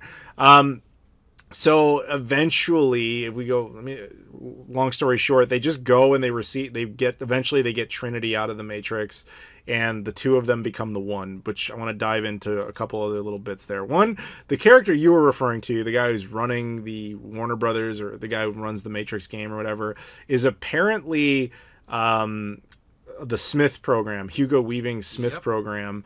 Now, people really hated this. I actually didn't have as much of an issue with this. I was okay with the change of actor. I just didn't like the guy who played him. It wasn't even that. It was more about the character. Like, let's just pretend this is canon. This is what occurred. Yep. So a lot of people are arguing that the third one, he killed all the Smiths, like when he did his sacrifice thing. So basically, that was a subtle stab at the way that a lot of movie sequels are working now, where they kind of retcon previous endings by saying, oh no, that didn't really happen. Like Luke, killing the Emperor and Return of the Jedi is meaningless because he just can come back whenever the hell he wants. Stuff like that. They're kind of attributing it to that, like, oh, Neo sacrificed himself, but it doesn't matter because Smith's still around. So they keep him in the movie, which I like the idea that that's a subtle stab. But I actually didn't inherently dislike the idea of Smith still being there, but not the way they did it. And I don't actually mean the changing of actors thing. I actually have no problem with that. Yeah. Because of the uniqueness of the circumstance of the way that film is. Like, it is literally a computer-generated image. It can look like anything, theoretically. If you remember, in the Matrix sequels that we got, it was revealed that Smith had the ability to exit the Matrix and take a human host, because there was that one guy that he was, Neo got in a fight with and ultimately killed. Yep. Do you remember that? Yeah, absolutely. I would have found it vastly more interesting if we saw, like, if we had to do the sequel from a standpoint of one of the Smiths has been living among the humans for like 60 years trying to get back into the Matrix. Mm-hmm.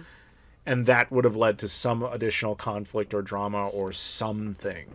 I think that in concept, but that's not what they did, so it doesn't really matter. But that's why I would have liked it. But this version of Smith we got in the movie was kind of pointless. The only thing I liked about his version of the character was basically that apparently one of the digital copies of Smith survived somehow, and he just absolutely hates... He absolutely hates the new architect, played by Neil Patrick Harris, as you said, because he has kind of enslaved him into the same system he enslaved human beings into. So they're kind of like setting him up for something, but that'll never have any merit. I think that could have been potentially interesting, executed very differently. Mm-hmm. So there's that.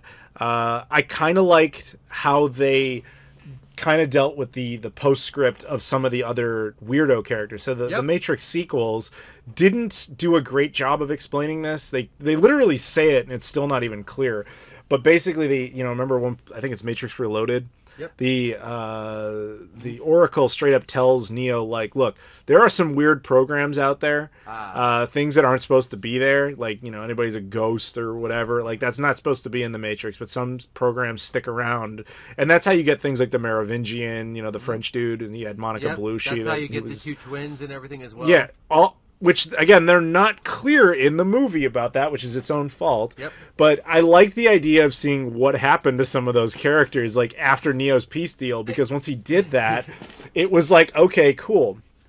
Anyway, whatever. But even though they didn't use it, interestingly, I just like the idea that they could have done something with that.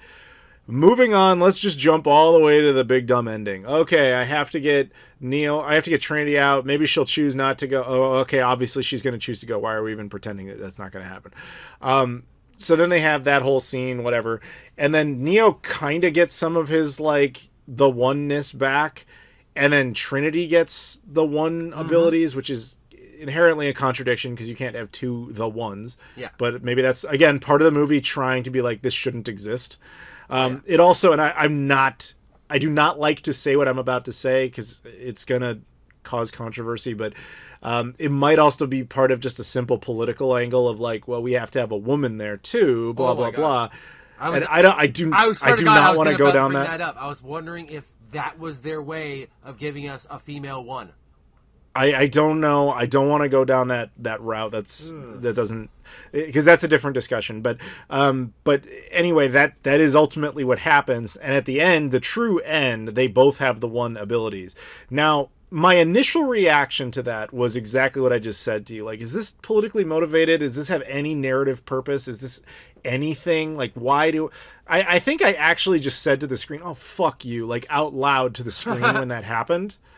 And then I sat, and this is why I tweeted what I tweeted about it kind of challenging me and confusing me at certain points. Because then I sat there and at the end of the movie and I was trying to digest what I had just seen. And I thought about it and I'm like, while it's entirely possible that was as simple as it was just that was the message. It was that thin, also tied to the idea that the movie shouldn't exist anyway, so neither should all this crap, whatever. The one thing I'll say for it, and I don't think enough people point this out because they don't care because it's such a subtle detail that I think it's being overlooked. The Matrix that we see in this movie is not the Matrix from the other three films. Like, Neil Patrick Harris straight up says, like, I built an entirely new Matrix.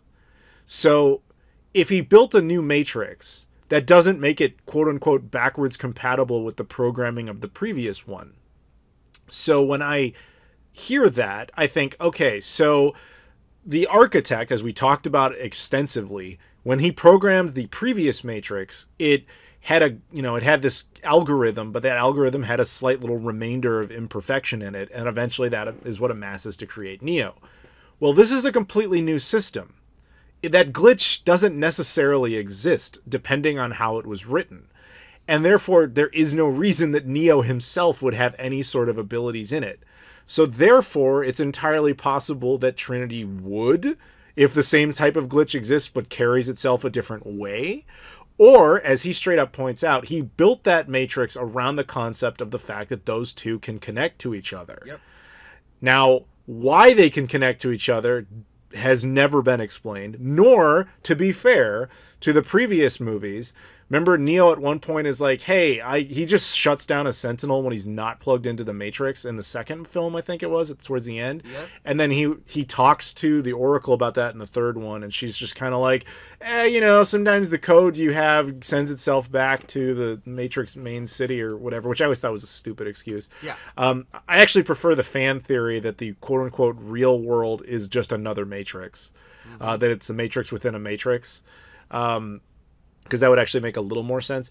Because the problem is, if that is in fact the real world, then Neo actually has superpowers outside of the Matrix, that's something to be discussed. And if he does, this film seems to semi-confirm that, and that Trinity does as well. Hence this new Matrix, which was literally built around the concept of keeping them close but never together. It actually kind of makes sense that if they were both unplugged and playing around free in it, then they would have infinite God mode on. Yep. So I actually, after reanalyzing it that way, which is somewhat of a justification for shitty writing, I will admit, is kind of an interesting, different look at it. And it no longer is, oh, fuck you. It's more like, oh, that's kind of a valid point. But then again, why would he program it that way other than what he says, which is you put the two of you together and weird shit happens. Exactly. Anyway, go ahead, man. I'm sorry, I've really hogged the mic. Nah, it's all good, man.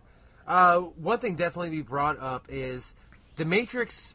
Definitely, the very first movie back in 1999, it was using visual effects that American audiences were not used to, and was actually kind of stunning to see. Not only with the CG, but the mixing of the CG with live action. Now, some of the CG doesn't age too well, of course, but I noticed that the CG in this current movie wasn't that good. It was pretty crappy.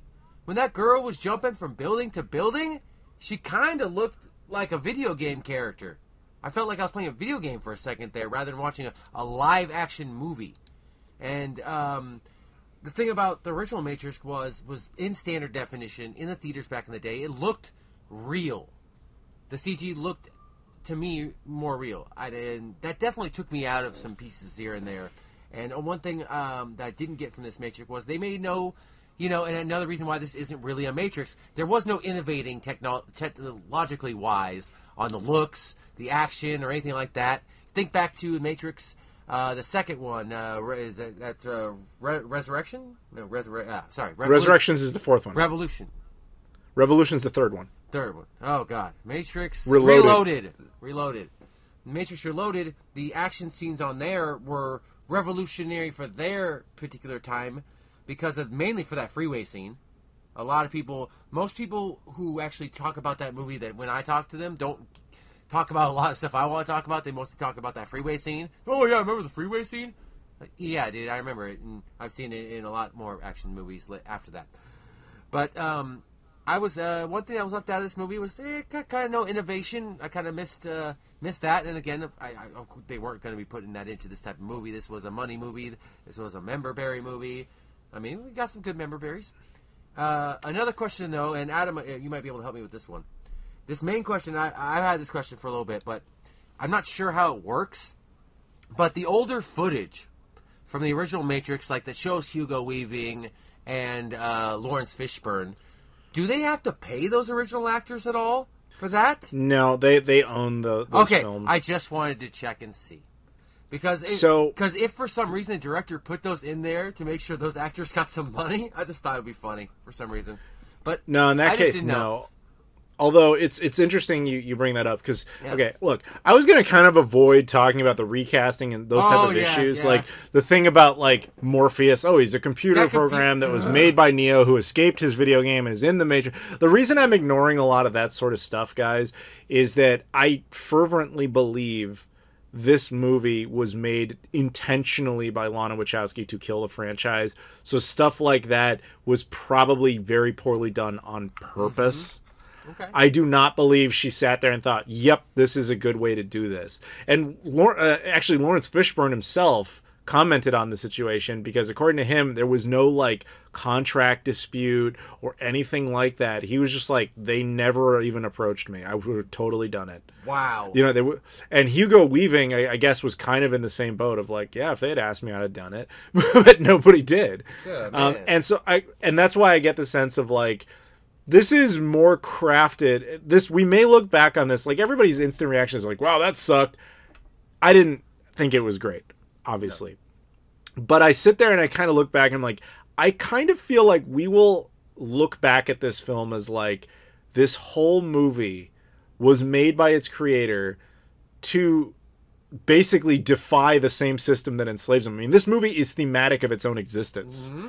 Like, this movie is a product of a corporation. It was essentially that's trying to feed off of it, and they're trying to essentially enslave that product that doesn't want to make it or be part of the system to begin with. So its own version of fighting back against that system was to make, in their case, a financial disaster that would make them stop wanting it. Yeah, see, to end the Matrix, you need the one. Yeah, and this was the one, in essence. It was the one possible Hollywood movie that would end this concept. Mm-hmm. Potentially. And if that is, and by the way, if that's actually true, I'm throwing that all out there. True. If that's all true, that's the big catch to that, then that's kind of interesting and amazing in a lot of ways. But at the same time, it also could be that Lana Wachowski just can't make good movies on her own. I don't know. Like... to be completely honest with you, outside of the first Matrix film, and I would actually argue Bound, which was the movie they made before The Matrix, I don't think they've ever really made a good movie. Like, I enjoy the Matrix sequels only because I enjoy The Matrix. The other ones, Jupiter's Ascending, Speed Racer, all that other stuff, like, nobody really liked those. They may just not be all that talented. Did they make V for Vendetta? I don't remember. See, I remember some. If they did, I remember some connection. I remember them to being it, attached. It might have been like a producers of. Yeah, from the makers of, or something like right. that. Right. Now that you mention that does sound vaguely familiar. I don't know if it was actually their film or not. Yeah. See, that's what I was wondering. Yeah. But yeah, off the top of my head, I don't know. Give but me a second. Sure, you can look that up, but he's right. If that is the case, then I will retract that statement. But yeah, overall, I think if you watch this movie with a very specific lens, here we go. I got it, guys. Okay. Screenplay by the Wachowskis, produced So- by the Wachowskis as well, but it was a different director. yeah, that can be key because Yep. basically, like, okay, for example, we're gonna go back to Ghostbusters for just a second here.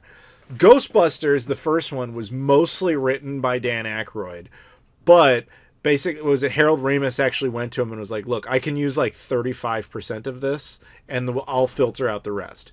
And I'm betting that was similar to what happened with V for Vendetta. They probably came up. They're very good. The Wachowskis are very good at like these existential concept, high-end concept movies, high-end genre films that are just kind of are designed to kind of whoa. But at the same time, they're not necessarily the best team at executing those ideas. And it's possible that director was like, I can use 50% of this, and 50% is I have to make some sense out of. So like, if let's for example take this Matrix 4 script as it was presented as we see it in the final film, and let's say they gave that to me and they said, you're going to direct this. I went, okay, I can use some of this, but I got to change it. Like, if Smith has to come back, he's coming back because he escaped the Matrix and he's causing chaos in Zion or whatever. We're going to make it way more interesting. I like that you have, here's the postscript to what happened with all the ghosts and all that sort of stuff. But rather than have this really mediocre fight scene where Neo's just old and can't do anything, we're gonna do it differently. If we're gonna have a new Matrix and that's why there's a new one, we're gonna make it clear that makes sense. Neo is not a superhero, despite what you want to believe, and his code should not work in anything else. Mm-hmm. It's the same reason, like, I can't play a Sega Saturn game on my PS1. It's a different format. You know what I mean? Like, it shouldn't work there. So, yeah, I would have said, like, you need to make changes. And that's what I'm guessing something happened, like with V for Vendetta. Yeah. Or Lana really tried and failed miserably. The truth is we don't really know, and I'm guessing that's one of those things where eventually, when the movie is completely irrelevant and whatever in like 10 years, she'll probably give some sort of interview, be like, yeah, I did it to kill the franchise. It shouldn't have been made, and that was the only way they were going to learn the lesson. Mm-hmm. I'm guessing that conversation will happen at some point. Yeah. So I think that kind of very clearly says everything I want to say on this film. Do you have anything else you want to say? The main point I wanted to make was made for sure. And I guess a message out to you when you guys check out this movie. I believe it's deserved to be watched. I don't believe you should go to the movie theaters and watch it. If you have HBO Max, great. Maybe you can wait till later on when it comes out and borrow it from somebody or streaming. I don't think it deserves a price ticket that much, but I do believe you need to watch this movie if you are all a fan of The Matrix. It needs to be watched. Fair enough. All right. Well, yeah, I watched that on HBO Max as well. Yeah. Okay, so that'll be that for the Matrix. Now we're going to talk Spider-Man. Mm-hmm. So again, thank you, Joshua Finzi, who selected this. Actually, it's really funny that Joshua picked this because, Keith, if you remember, you and I were talking about what subjects you wanted, and you were like, oh, either Matrix 4 or Spider-Man, and I was like, pick one, and we got Joshua's going to pick something. Maybe if he doesn't get back to me or something, we'll pick Spider-Man.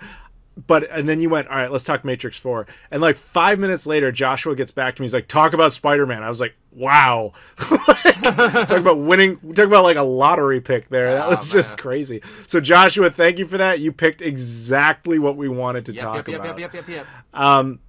So let's do the same little routine here. Spider-Man No Way Home. Again, spoilers. Open discussion. Up the wazoo. Okay. So before we go into other greater little details, overall, what did you think? Did you like it, dislike it, etc.? Overall, I love my member berries and was full of them, so I enjoy it. Thank you. But to me, it's one of the best versions / retcons of Spider-Man I've ever seen. Mainly for the fact is that it was able to give closure to Andrew Garfield's Spider-Man while uplifting and giving praise to the original Spider-Man for starting us all off. That being said, I have issues with the MCU Spider-Man and his lack of confidence as of date. But with what's happening with the movie, I am encouraged that things are going to be changing because they finally inserted what I've been begging them to put in, which are the most amazing words in the history of mankind. With great power comes great responsibility, which are finally in this movie. That's actually a plot point because all three of them say the day I said that, or the day that Uncle Ben or Aunt May said that is also the same day they died. It's like a universal constant, which is kind of interesting. But you would say overall you liked the film. Overall, I enjoyed it. Yes, very much so.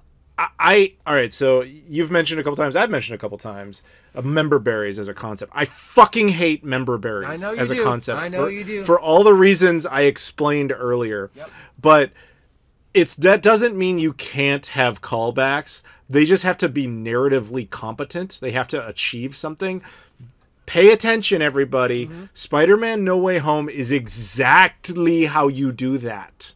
Yeah. They took the characters we remember from other versions and actually gave them a narrative reason to exist beyond, hey, remember when you saw the other movie? Well, now he's back. No, in this, the whole plot builds up to the fact that they're there. Like, that's the reason for them to be there, is the story demanded it, not because they could just shoehorn them in. I love that.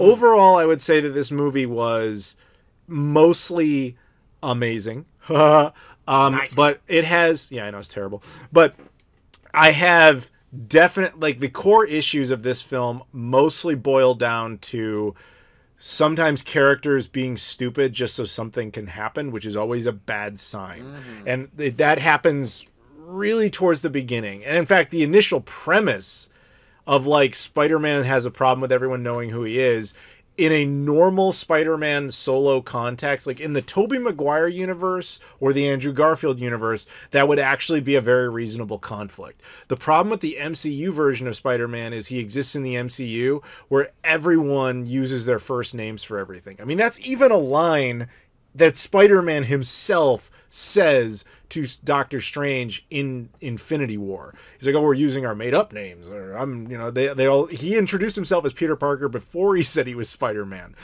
Basically, all I'm trying to say is secret identities don't really exist in the MCU. How did Iron Man 1 end? Tony Stark got out there and was like, "Yeah, you know what? I am Iron Man." Oh yeah, it's trash the comic book story. Forget that. Let's just go with them out. Yeah, and that's how pretty much. I don't think there is any MCU character, off the top of my head, that has a successful Clark Kent Superman type of relationship with themselves, where they are keeping the wool over people's eyes. So why the whole world cares about Peter Parker being Spider-Man is mostly thin at best, because it's mostly centered around hey, he had Mysterio said that he was a bad guy. A Mysterio, a guy who we really never saw except for that one time. And unlike all the other Avengers who can verify that Spider-Man is a real person and did all this stuff, and that, we have to trust Mysterio because we just do. It's that initial, it's what kind of got the movie started. I understand that. You need that to happen to get the plot going. It's also, how the previous film ended.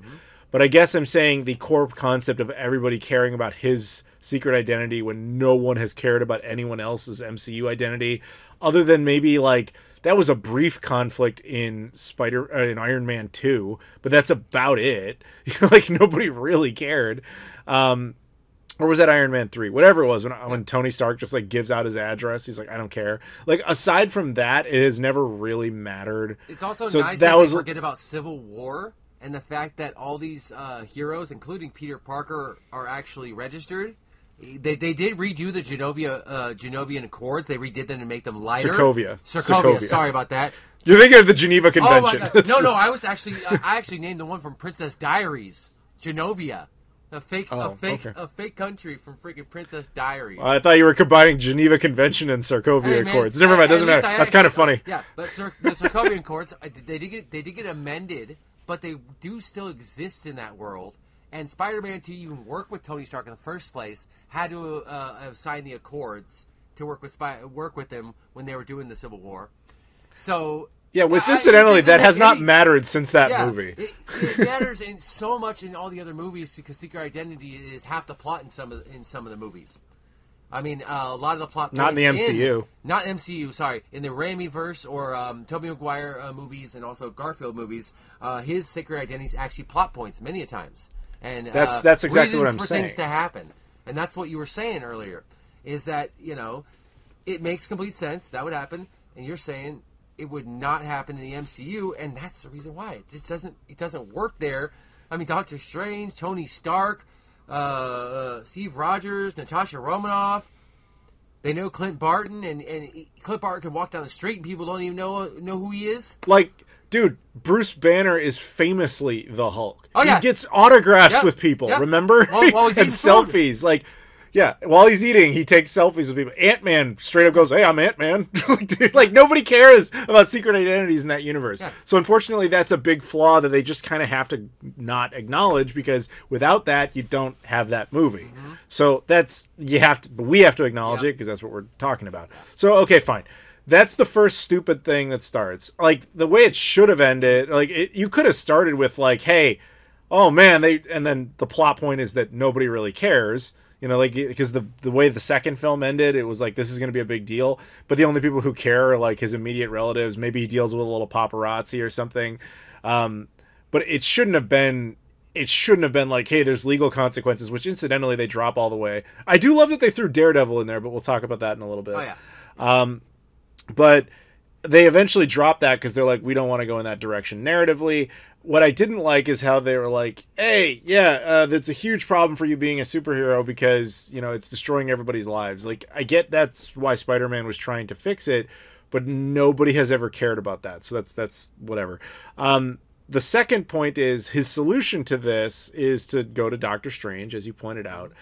And I know I'm not the only person who thought this. I'm like, Doctor Strange should have been more of an adult in this situation. Mm-hmm. His motivation for helping Spider-Man with this ridiculous request about undoing reality was based on the fact that he knew Peter from when they, granted he worked with Thanos, or he helped him to fight Thanos and all that stuff. But he also, at the same time, he was trying to prove one up to Wong because he's not the Sorcerer Supreme at the moment. So I think that they were trying to hit on this idea that maybe he had a bit of an ego trip, while was also willing to help out a guy he knew was a good guy. And then he eventually says, like, you know what? I kind of tend to forget that you're a kid. And so they were trying to mask it and buff it a little bit, if you will. But I still feel like, even as, like, weird as Doctor Strange is, he would have known better than to do that. So, yeah. Basically, those are the two core things that get the movie started, and both of them are stupid. Yeah. Once you... Go ahead. Also, the babbling Peter Parker, it just gets on my... I'm sorry, I hate the babbling Peter Parker. It drives me nuts. Oh, I agree. That scene is annoying because like, he won't shut up. Yep. And it's like really obvious that he should do that. Yes, because they were very clear and precise instructions, very clearly laid out to what's supposed to be a genius level intellect. You know what I mean? Yeah. Yes, yeah. I agree. And so that all we're saying here, guys, is not that this movie is bad. It's just its initial framework to start the film is based on bad ideas. Those bad ideas were essential to get the film going. I really would have preferred some sort of extra rewrite in that section, like a reason other than, like, it's messing with my friends and, like, suddenly people care about secret identities for no reason. It's kind of like in Rise of Skywalker, where people care about last names all of a sudden when no one has ever cared about last names in Star Wars. Yeah. Or another reason why Doctor Strange wants to do this. Like, one straight up where he just, like, maybe he admits, like, this is a terrible idea, but if I do this would make me the Sorcerer Supreme for some reason. I need more of a motivation for him other than, fuck it, I'm not doing anything else. You know what I mean? Yeah, he had a total fuck it attitude with that coffee just cruising. Yeah, definitely. Yeah. I know exactly what you're talking about here. So with this particular situation, with the Peter Parker getting all mumbly bumbly, what's happening there? What does he do to that spell? He fucks it up. Yeah. So that was whatever. Now, Okay, so let's talk about. We're going to sound like we're talking more about errors and problems than we are talking positives. Not at all. I want it to be very clear. We both really enjoyed this film. This is a lot of what I wanted to see, and I in most ways they handled it well. Most being key, but I want to point out some of the ones they didn't. Well, also I got to admit this, guys. When it comes to Spider-Man movies and overhype, no movies in the world are ever more overhyped than Spider-Man movies. Always be careful when it comes to that stuff. This is a rare opportunity when overhype did not affect it too much. So keep that in note. Yeah, they were pretty good about, not spoiling stuff. They were, and all that. And it in a lot of ways was very justified and enjoyable experience. So I have, so the idea here is once all the villains come through, he's trying to deal with all of this. And I like seeing him interact with that and how he's not used to dealing with those type of villains.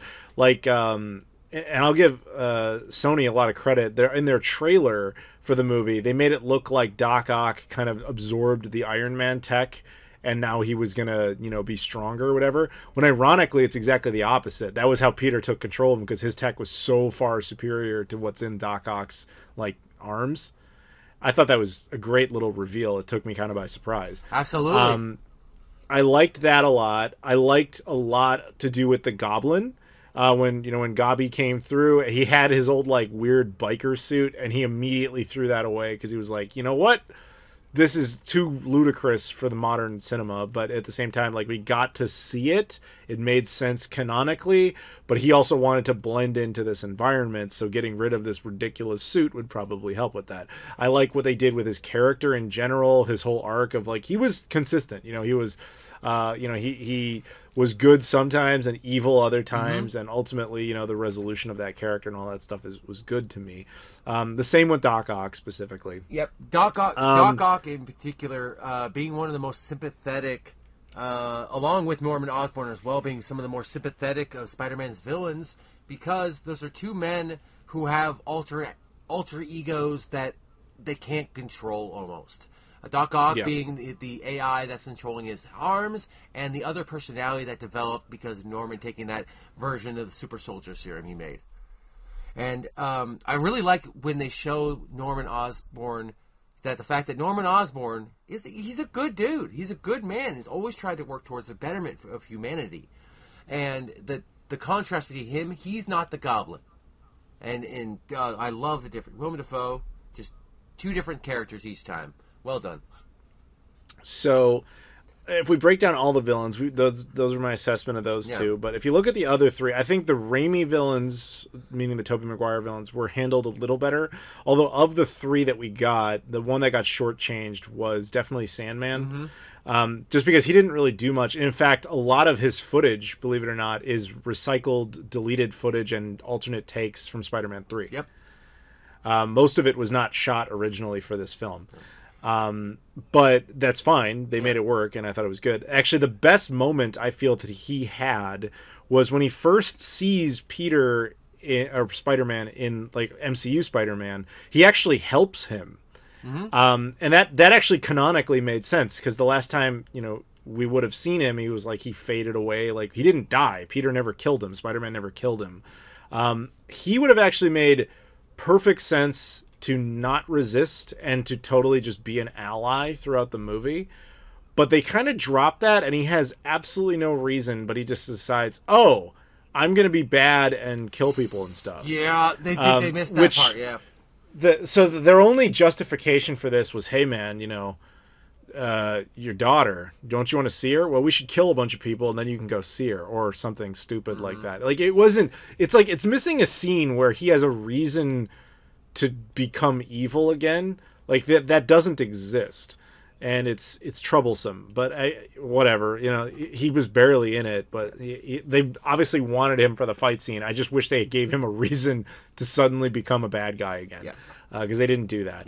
So when we look at the Andrew Garfield villains, so we got two of them.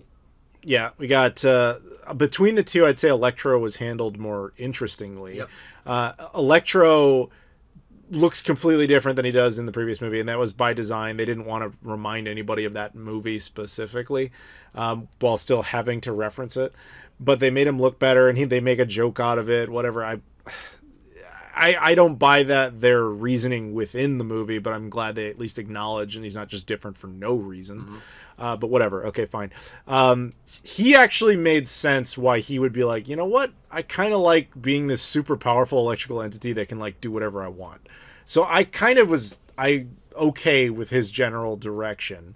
Fine. Dr. Connors, I feel like not much really happened with him. You know, like when he doesn't even go up to that apartment, you know, he just stays in that like bus thing or the truck or whatever and doesn't do anything till they all become evil. And he's like, yeah, you know what? Screw it. I'm evil. And he just jumps out and starts attacking. He busts out and starts to books it. He had no reason to do anything. And I think his footage was a lot of it was unused or alternate takes. I don't think the actor was ever there. Well, no, he was involved because he did the voiceover and stuff like that. Like, I don't think he was there on set even for that. Even for the naked reveal, was really his only live set was when he was naked? Yeah, and I think that was old footage. Yeah, that's what it doesn't really matter. But that doesn't matter. Yeah. But we're talking character motivations and all that. So the other problem with that, of course, and it's even brought up in the movie, because the whole point is these are all characters that know that Peter Parker is Spider-Man. Well, canonically speaking, Electro never knew that. And while Sandman sees the face of... No, Sandman does know who he is. Never mind, I take that back. But Sandman also never dies, which they say is kind of a thing, like this is the moment before you die. Well, Sandman didn't die, so they just kind of gloss over that. And again, Electro never knew who he was, and so that doesn't really work. And that actually goes, by the way, to the ending where Venom shows up, but that's a different discussion. We'll get to that. We'll get to that one, yeah. So, you know, and I realize why they did it the way they did it. Those were like the primary villains, and they were more visually interesting. But there are certain narrative glitches, and those are what those glitches are. And maybe this is a good time to bring up the Venom thing, because if I'm honest with you, even though I think Sandman is the far superior villain and the vastly more interesting character from Spider-Man 3... Yep. For the purposes of this film, I hate to say this, but Topher Grace's Venom would have made more sense. For two reasons. Mm-hmm. One, he did die. Yep. We saw it happen. Two, you know, he openly knows who Peter is. And has a personal grudge against the man. Yeah, whereas, you know, if you're not going to use Sandman effectively as, like, an anti-hero or whatever, then just don't have him there. He made sense when you initially brought him in, for like a second. Yeah. Because he was like, oh, I'm on your side. And then all of a sudden he's like, I'm evil for no reason. Plus, the narratively, I don't actually... How am I here? I'm not dead.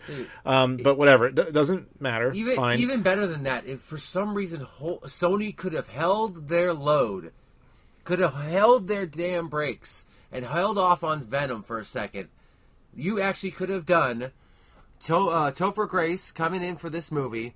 He gets blasted away. The Venom symbiote gets into the MCU. That's how it gets in.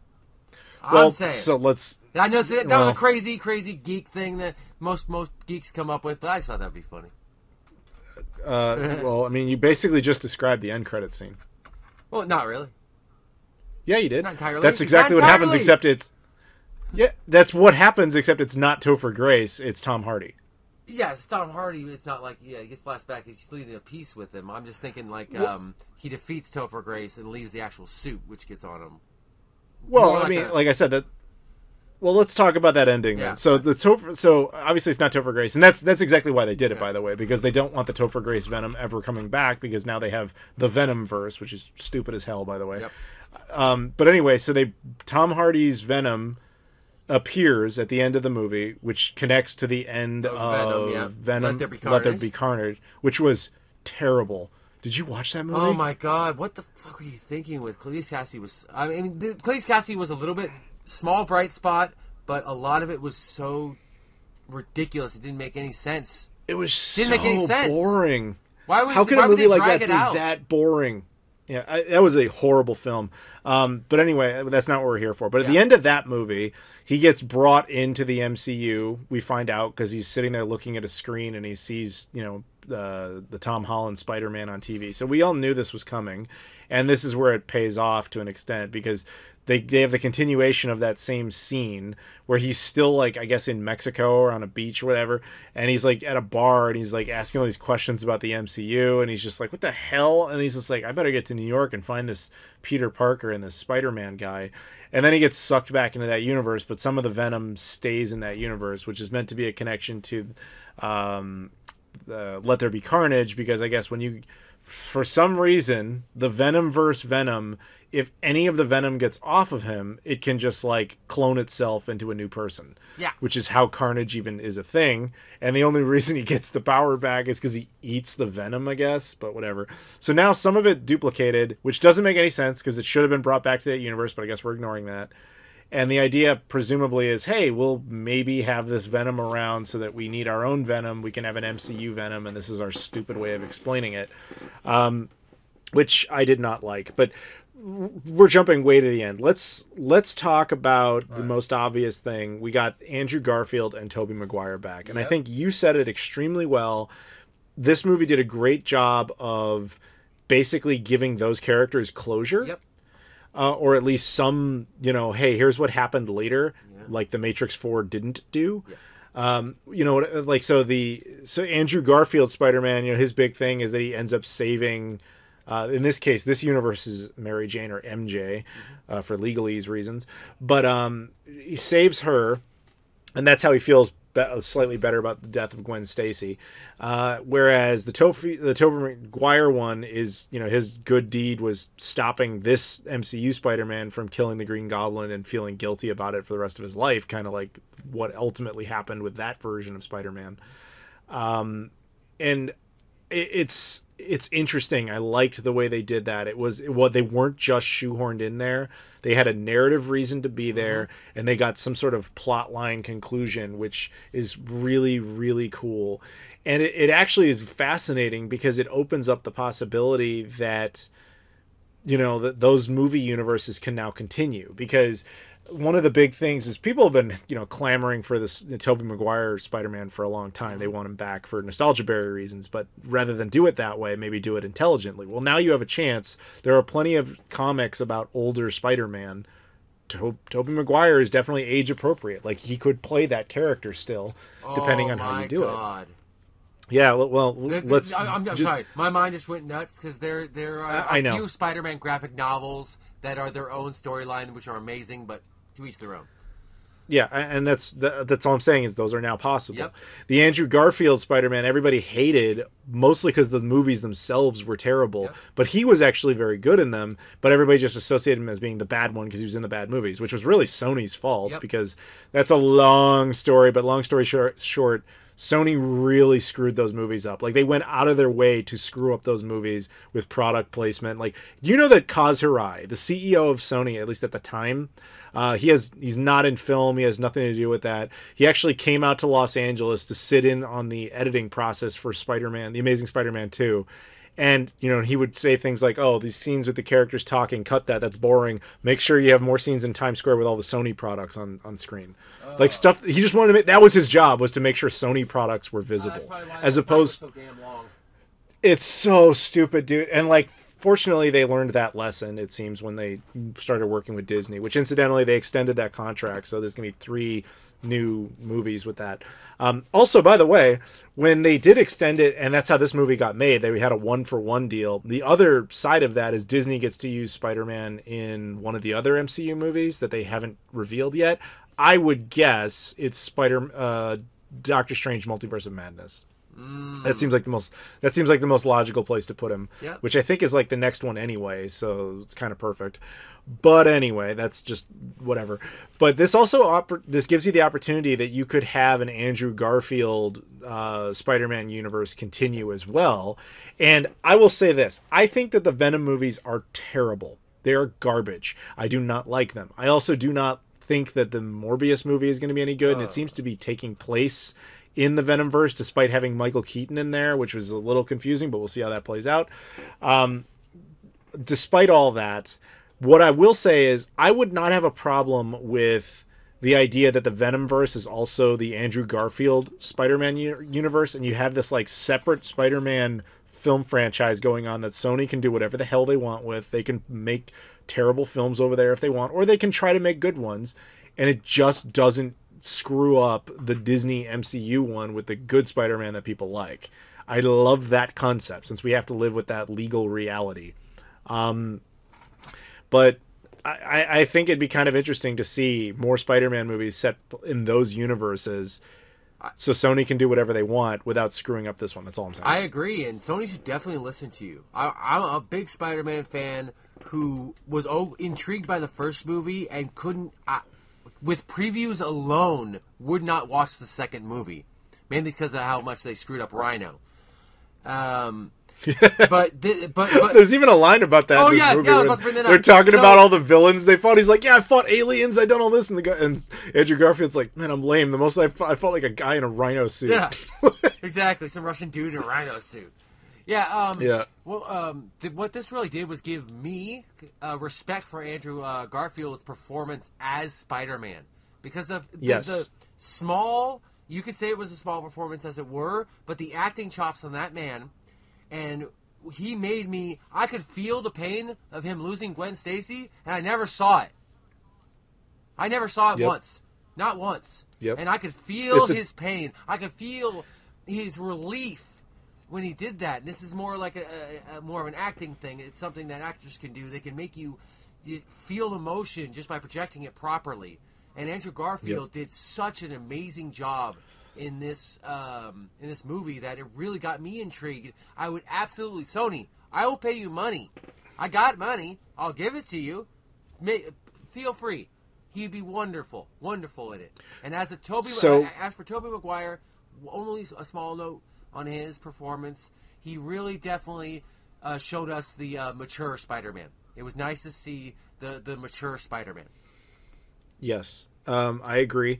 And with that, this actually gives me a little bit of hope. So I don't know how much you know about Amazing Spider-Man 2's production. Like I said, Kaz Hirai sitting there cutting it, being like, "Oh, get rid of the character development scene so that there's more Sony products in the movie." I saw trailers and was like, "Screw you!" And I didn't even care. It is a legitimately horrible film. That's fine. But Andrew Garfield's performance in this and kind of the renewed interest in that version of the character gives me some hope that maybe we will see like a Snyder cut of Amazing Spider-Man 2, because the Mark Webb apparently was literally locked out of the editing bay and not allowed to be part of the process. Like, he did not get to cut his own movie. Oh God. Yeah, so like it's kind of famous like how bad Sony screwed that one up. So if they were like, "Look, we're sorry, come back in, go re-edit your movie. We'll have a special Blu-ray and streaming edition, like the real Amazing Spider-Man 2, the one that you were meant to see, blah, blah, blah, blah, blah." That would be interesting as a good secondary test of the waters on that version of the character. True. Because if it's successful, you could, again, tie him into the Venomverse, and they could have their own little Marvel party over there, where it's no longer considered conflicting with the MCU. It's considered like adjacent to it, which I think would be wonderful. Absolutely. I would also like to see the same kind of thing happen with Tobey Maguire's Spider-Man. Mm-hmm. Incidentally, I want to point this out to you. So Doctor Strange, the Multiverse of Madness, because I think that not only were we going to get our Spider-Man cameo, I would not be surprised if we see the other two Spider-Men in that film as well. No, not at all. Because do you know who's making that film? No. Sam Raimi. Ooh. Yeah, so it's entirely possible on that alone that you're going to see these three characters again together very soon, even if briefly, even if it's just a cameo, because they obviously filmed them all together and they was filming those movies together. It wouldn't surprise me if they'd use that in some way. So that's it, I think, for that bit. The only other thing I want to talk about, I think, really is the Daredevil stuff. Yes, interesting move. So I like it. When you saw this in theaters, right? Yes, absolutely.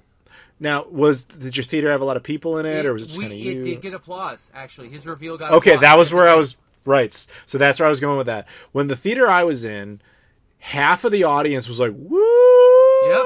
like just you have a reaction and half of them are just completely crickets. They don't know what's going on. And I saw it with a friend of mine, and I asked him, afterwards, because he didn't react to it at all. And he had never seen Daredevil. He wasn't familiar with that or anything. And I was like, so what did you think of that? And he was like, I didn't know what to think of that. He's like, I saw that. I didn't know who that was. And then when he caught the thing, I thought maybe he's special, but he never came back. So I think that was exactly the correct move on Marvel's part, because they were like, a lot of people never watch the Netflix shows. So this kind of tells you in the scene for the fans who know who he is, you're like, oh, okay, I get it all now. And for the fans who've never seen it, they go, well, he's clearly something. Maybe that'll come back later. Yeah. And of course it eventually does. Well, it will, let's put it that way. However, I watched a video about this recently, and it turns out that version of Daredevil is not exactly the same one from the Netflix show. It's like yet another dimensional rip version of the character. The reason for that is legalese problems, because Netflix and Disney do not get along anymore. Yep. So they are fully within their rights to make Daredevil. Disney can do that. And they're also fully within their rights to cast the same actor to play him, but he can't have the shared experience or history that exists in that show. So he can't that's the same with Vincent D'Onofrio's Kingpin, which is why he's just a little bit different. Yep. He in stuff in this is spoilers for Hawkeye, I guess, but he shows up in that show. Yeah, he's white and everything, yeah. And incidentally, that episode came out the exact same day the movie did, because they wanted to reveal them together.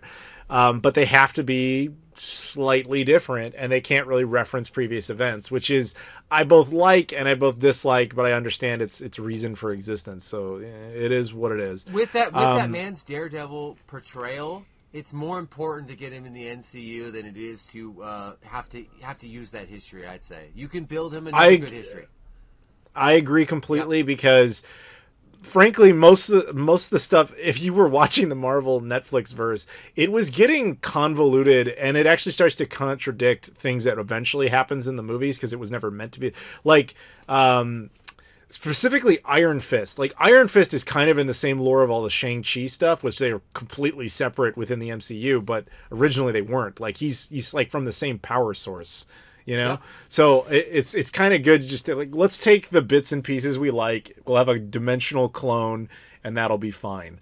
I'm cool with that. I just hope that they present him in some sort of way that makes that obvious to the audience. I guess the Punisher is still up in the air, because the actor who plays him or played him on the Netflix show is like, I want to do it, but I don't want to Disneyfy the character. I want him to be the same gritty, violent motherfucker, that he was. That's the thing, man. He does a pretty damn good job. If you're not going to turn it back over to the man, Thomas Jane himself, if you're not going to turn it back over to him, let the man do it correctly. So it's interesting. I know. Most people don't read comic books. There are actually like two different Punishers. There is a continuity Punisher, and there is a Punisher from his own kind of run. Most people think about Punisher, they think about him from his own kind of run. When he's in the overall Marvel universe, he is actually a bit more toned down. He wears spandex. He looks more like a superhero. And people should know that Punisher isn't always dark and gritty. When he's in the MCU, he loves Captain America. He wears his tights and all that jazz. Right. No, that's fine. But it depends on how you do it. But I'm glad you said that about Tom Jane, because I love Tom Jane's Punisher. I got his autograph on the DVD of the Punisher. Oh yeah, that's awesome. But it was kind of interesting, because basically what Kevin Feige came out and said after all of the Spider-Man stuff, because they're like, well, wait a minute, is Tobey Maguire's Spider-Man now the first MCU movie, or like how does this work now? He basically said, he's like, there's the Marvel Cinematic Universe that you've known, all basically the Disney ones that we've been accustomed to. But then he's like, there's the greater Marvel verse, which is now every single Marvel thing, whether it's the Fox X-Men or Sony Spider-Man. Play, isn't it? Well, that's sort of what I'm saying. Sorry about that. The Sony, you're fine. I just realized the Sony Spider-Man movie, the Ben Affleck Daredevil, the Thomas Jane Punisher, or even the first one ever, the 1946 Captain America, is all technically Marvelverse, meaning they're not in the same strict universe as the MCU, but theoretically all their adventures occurred. They just happened in a dimension you didn't see, unless they choose to bring them through a dimensional portal. Does this apply to Dolph Lundgren? I would assume so. Yes! Because basically that was the line, was, and I think what they were trying to do, and they ended up doing it very well, is, do you remember like 2 years ago, there was like this big TV event where they got like all the remaining like Supermen together for that, like they had Smallville, like they had all of them kind of cross paths, like all the DC crossover Crisis stuff was happening on TV. Yeah. That ended up being really successful, and so I think that they were like, maybe audiences can understand this, and if you combine that with the animated Into the Spider-Verse, which was very successful, I mean, it won an Oscar for Best Animated Feature. Audiences get this concept as long as you don't get too convoluted with it. That's where I'm actually legit concerned about the direction of the MCU, because it is starting to do that. But that's a different discussion. But I think it's interesting that that's probably where it came from, and we also know now that DC is doing the same thing with their movie line. They're going to kind of say, "Oh, you didn't like the Snyderverse? That's fine. We're making a new movie where it kind of says all these things happened and just pick your poison." And I guess the protagonist of that one is going to be Michael Keaton's Batman. Yeah, he's going to be. That's going to be the Flashpoint movie or whatever. Flashpoint, yeah. So Michael Keaton that'll be playing his version of Batman older and passing the torch on to another version of Batman, which is not going to be a guy. So kind of like Batman Beyond. Yeah, but I'm sure you and I will have that discussion at that time. Oh, yeah. But all I'm trying to say is that it's cool that all kind of connects, in a weird way. Although, does it require me to go back and watch the 1946 Captain America in order to understand this stuff? No. Because probably most people don't even know that was ever a thing. I mean, technically under that logic, by the way, George Lucas's Howard the Duck is now sort of MCU. Yep. You realize that? Yeah, they Howard the Duck. They have a version in the MCU already. And they do. Voiced by Seth Green. Yeah. And the one they did with back in the 80s and stuff like that Howard the Duck would be... he was all about his old duck world and everything. Would have been one of the multiverses. Yeah, right. So that's again spoilers now for Loki. That's kind of how Loki ends, with basically the entire the multiverse just fracturing into a million pieces. And I'm wondering if, because we've now had a couple of different Phase 4 movies or shows that have talked about this, like whether it be Spider-Man or whether it be Loki or whatever. And to a lesser extent Hawkeye, where it's like, okay, the fracturing of universes, is that eventually going to lead to a point where there's some sort of I wanted to call it an Infinity War, but that's already a name, where something else significant happens, maybe Galactus or whatever. Or if you saw What If is literally a show entirely about what's going on in all these other dimensions. Exactly. Something that actually, for people... It's actually you need to watch What If in order to for the new Doctor Strange movie. Actually, did you notice that? Yeah. There is actually So What If, people were looking at it like, oh, this is just like a fun thing they did on side because it's animated or whatever. It is canon actually, and that's what's weird about it, especially because it's very clear because each episode as you're watching, you feel like this is just a romp. It's a one episode, one off adventure that doesn't really matter until you get to the last one and you realize it was all kind of connected, and it actually is probably still going to play out somewhere. We'll see how that goes. It's all about the end of that Doctor Strange trailer, man. I know who that guy is. I know exactly what you're talking about, yeah. In Kevin Feige we trust, but I am simply concerned that it's getting a little too convoluted for your average viewer. Yeah. And I hope that it's hard to scale that back, but I hope that they do, because it was easy enough to understand, hey, there's 6 pretty princess gems and this big bad purple guy wants them. Yep. And that's going to happen in 10 years. But it being like, oh, there's every dimension of the conceivable known universe is like coming together. Like, it just, I don't know, man. Like, how do you go bigger than that eventually? So I just scale it down. But I'm going to let Kevin Feige tell his story, and we'll see where it goes. But a lot of people, I think, are missing the MCU mainly because a lot of people actually do not have Disney Plus. Some people don't have it. Yeah. I think that okay, we should probably wrap it up, but I will say this. Sure. I agree with you on that. But also the fact that other than this movie, Spider-Man No Way Home, The other MCU movies that have come out in Phase 4 have been really not that good. Black Widow was the first one out. It was a pretty bad movie. It was not well. It was not well done. It was like the opening sequence was good, and then it just completely fell apart. That was not a good movie. I think I talked about it a while back. I'm not going to go into it again. Shang-Chi, I wanted to go see it, and I just never really got around to it. I eventually saw it on Disney Plus, and I was like, yeah, I'm kind of glad I didn't see this in theaters. This was really not very good. It had certain elements I liked. I liked that they kind of semi-retconned Iron Man 3, but that's about it. Yeah. And the Eternals, I still have not seen, and apparently I'm not missing anything. I'm actually waiting for that to come to Disney Plus. Yeah. Same. I had no hype for that one, and apparently like almost nothing in it of any significance occurred. But I can't. I haven't really seen it, so I don't know. But everybody was saying like that's definitively the worst one, which says a lot. So we'll see. We will see. I don't really know. Are we talking? But worse than like Thor: Dark World?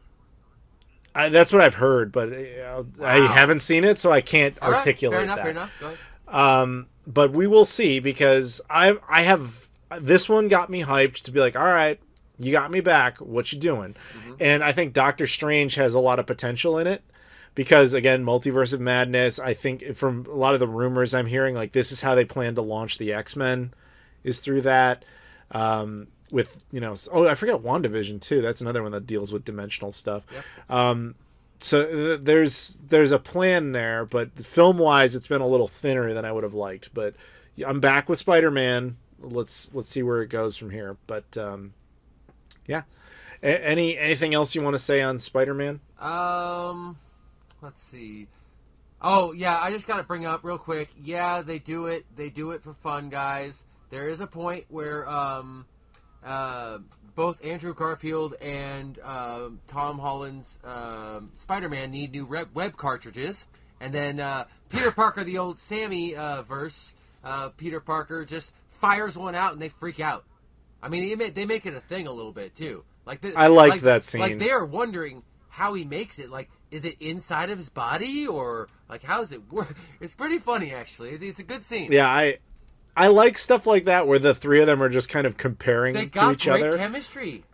Yeah, they do. It was also some of those things that the fans were debating. So it's kind of interesting to see the characters debating it. Like another one that I wanted to mention, I just kind of forgot about, was when they're like, dude, I've never worked on a team before. I don't know how this goes, which is not technically true of Tobey Maguire's, because he did work with Harry Osborn in the end of Spider-Man 3, but whatever. Yeah. But they're like, yeah, I don't know how to do this. And, Tom Holland's like, all right, well, I was in the Avengers. And they're both like, is that a band? Are you in a band? And then he's like telling them like, no, it's here. This is what it is. And they're all like, man, I fought a guy in a rhino suit. I'm not used to this. You know what I mean? Like, so I like that stuff. Although I will say one thing that people pointed out, and I agree with this criticism, is it seems like Sony was and Marvel to a lesser extent was a little afraid to say what happened to both of those versions of Spider-Man after the events of their specific last films. Yep. Because despite Tobey Maguire being 20 years older basically than the last time more like 15 years older since the last time we saw him, he doesn't reference anything that might have happened after Spider-Man 3. So also it's, he wasn't wearing a wedding ring either, so that he does mention MJ though. I was looking for that type of thing. I was wondering if they might have him have a ring or something like that. Yeah, I don't know, but I think I read somewhere that Kirsten Dunst wanted to be in it, but was never asked or something like that. Oh, so yeah, classic old tale from The Matrix. Yeah, exactly. So I'm glad you brought that back around. It's exactly like how do you do these two type of movies at the same time and do them completely differently and see how it works out. Yeah. But anyway, so... they gave a couple of clues, but not much, and I think that was really just them being like, I don't want to say he did all these things because then we can't make movies out of them, potentially. So we'll see, or maybe he genuinely did nothing. I don't know. Yeah. But is there anything else that you want to say about these films or this film about Spider-Man? Nah, I think I got my points for. We're good. I want to give shout outs here to all the Patreon backers, of course, for supporting us. Keith, thank you very much for joining, Of course. as always. Joshua Finzi, thank you for choosing that subject. Chuck, thank you much for choosing that subject earlier. Chuck Shaw. Joseph Tamburino for joining. Abdullah for joining. And of course, the other backers who get shout outs. Jonathan Barrett, Julian Espinoza, Leafy Poo, Luis Bonilla, Loke, Michael Kelly, and Trey Wagner. Thank you, all you guys. Rob, maybe we'll see you back eventually, which we will, unfortunately. He'll be back. But yeah, thank you very much, Keith. Thank you much, everybody, for listening. You could go into the description, follow me on all the social media stuff, and like Twitter, Instagram, Facebook, Discord, Patreon, all that stuff. Always appreciated. And thank you very much for watching. Like, comment, subscribe, and we'll see you all later.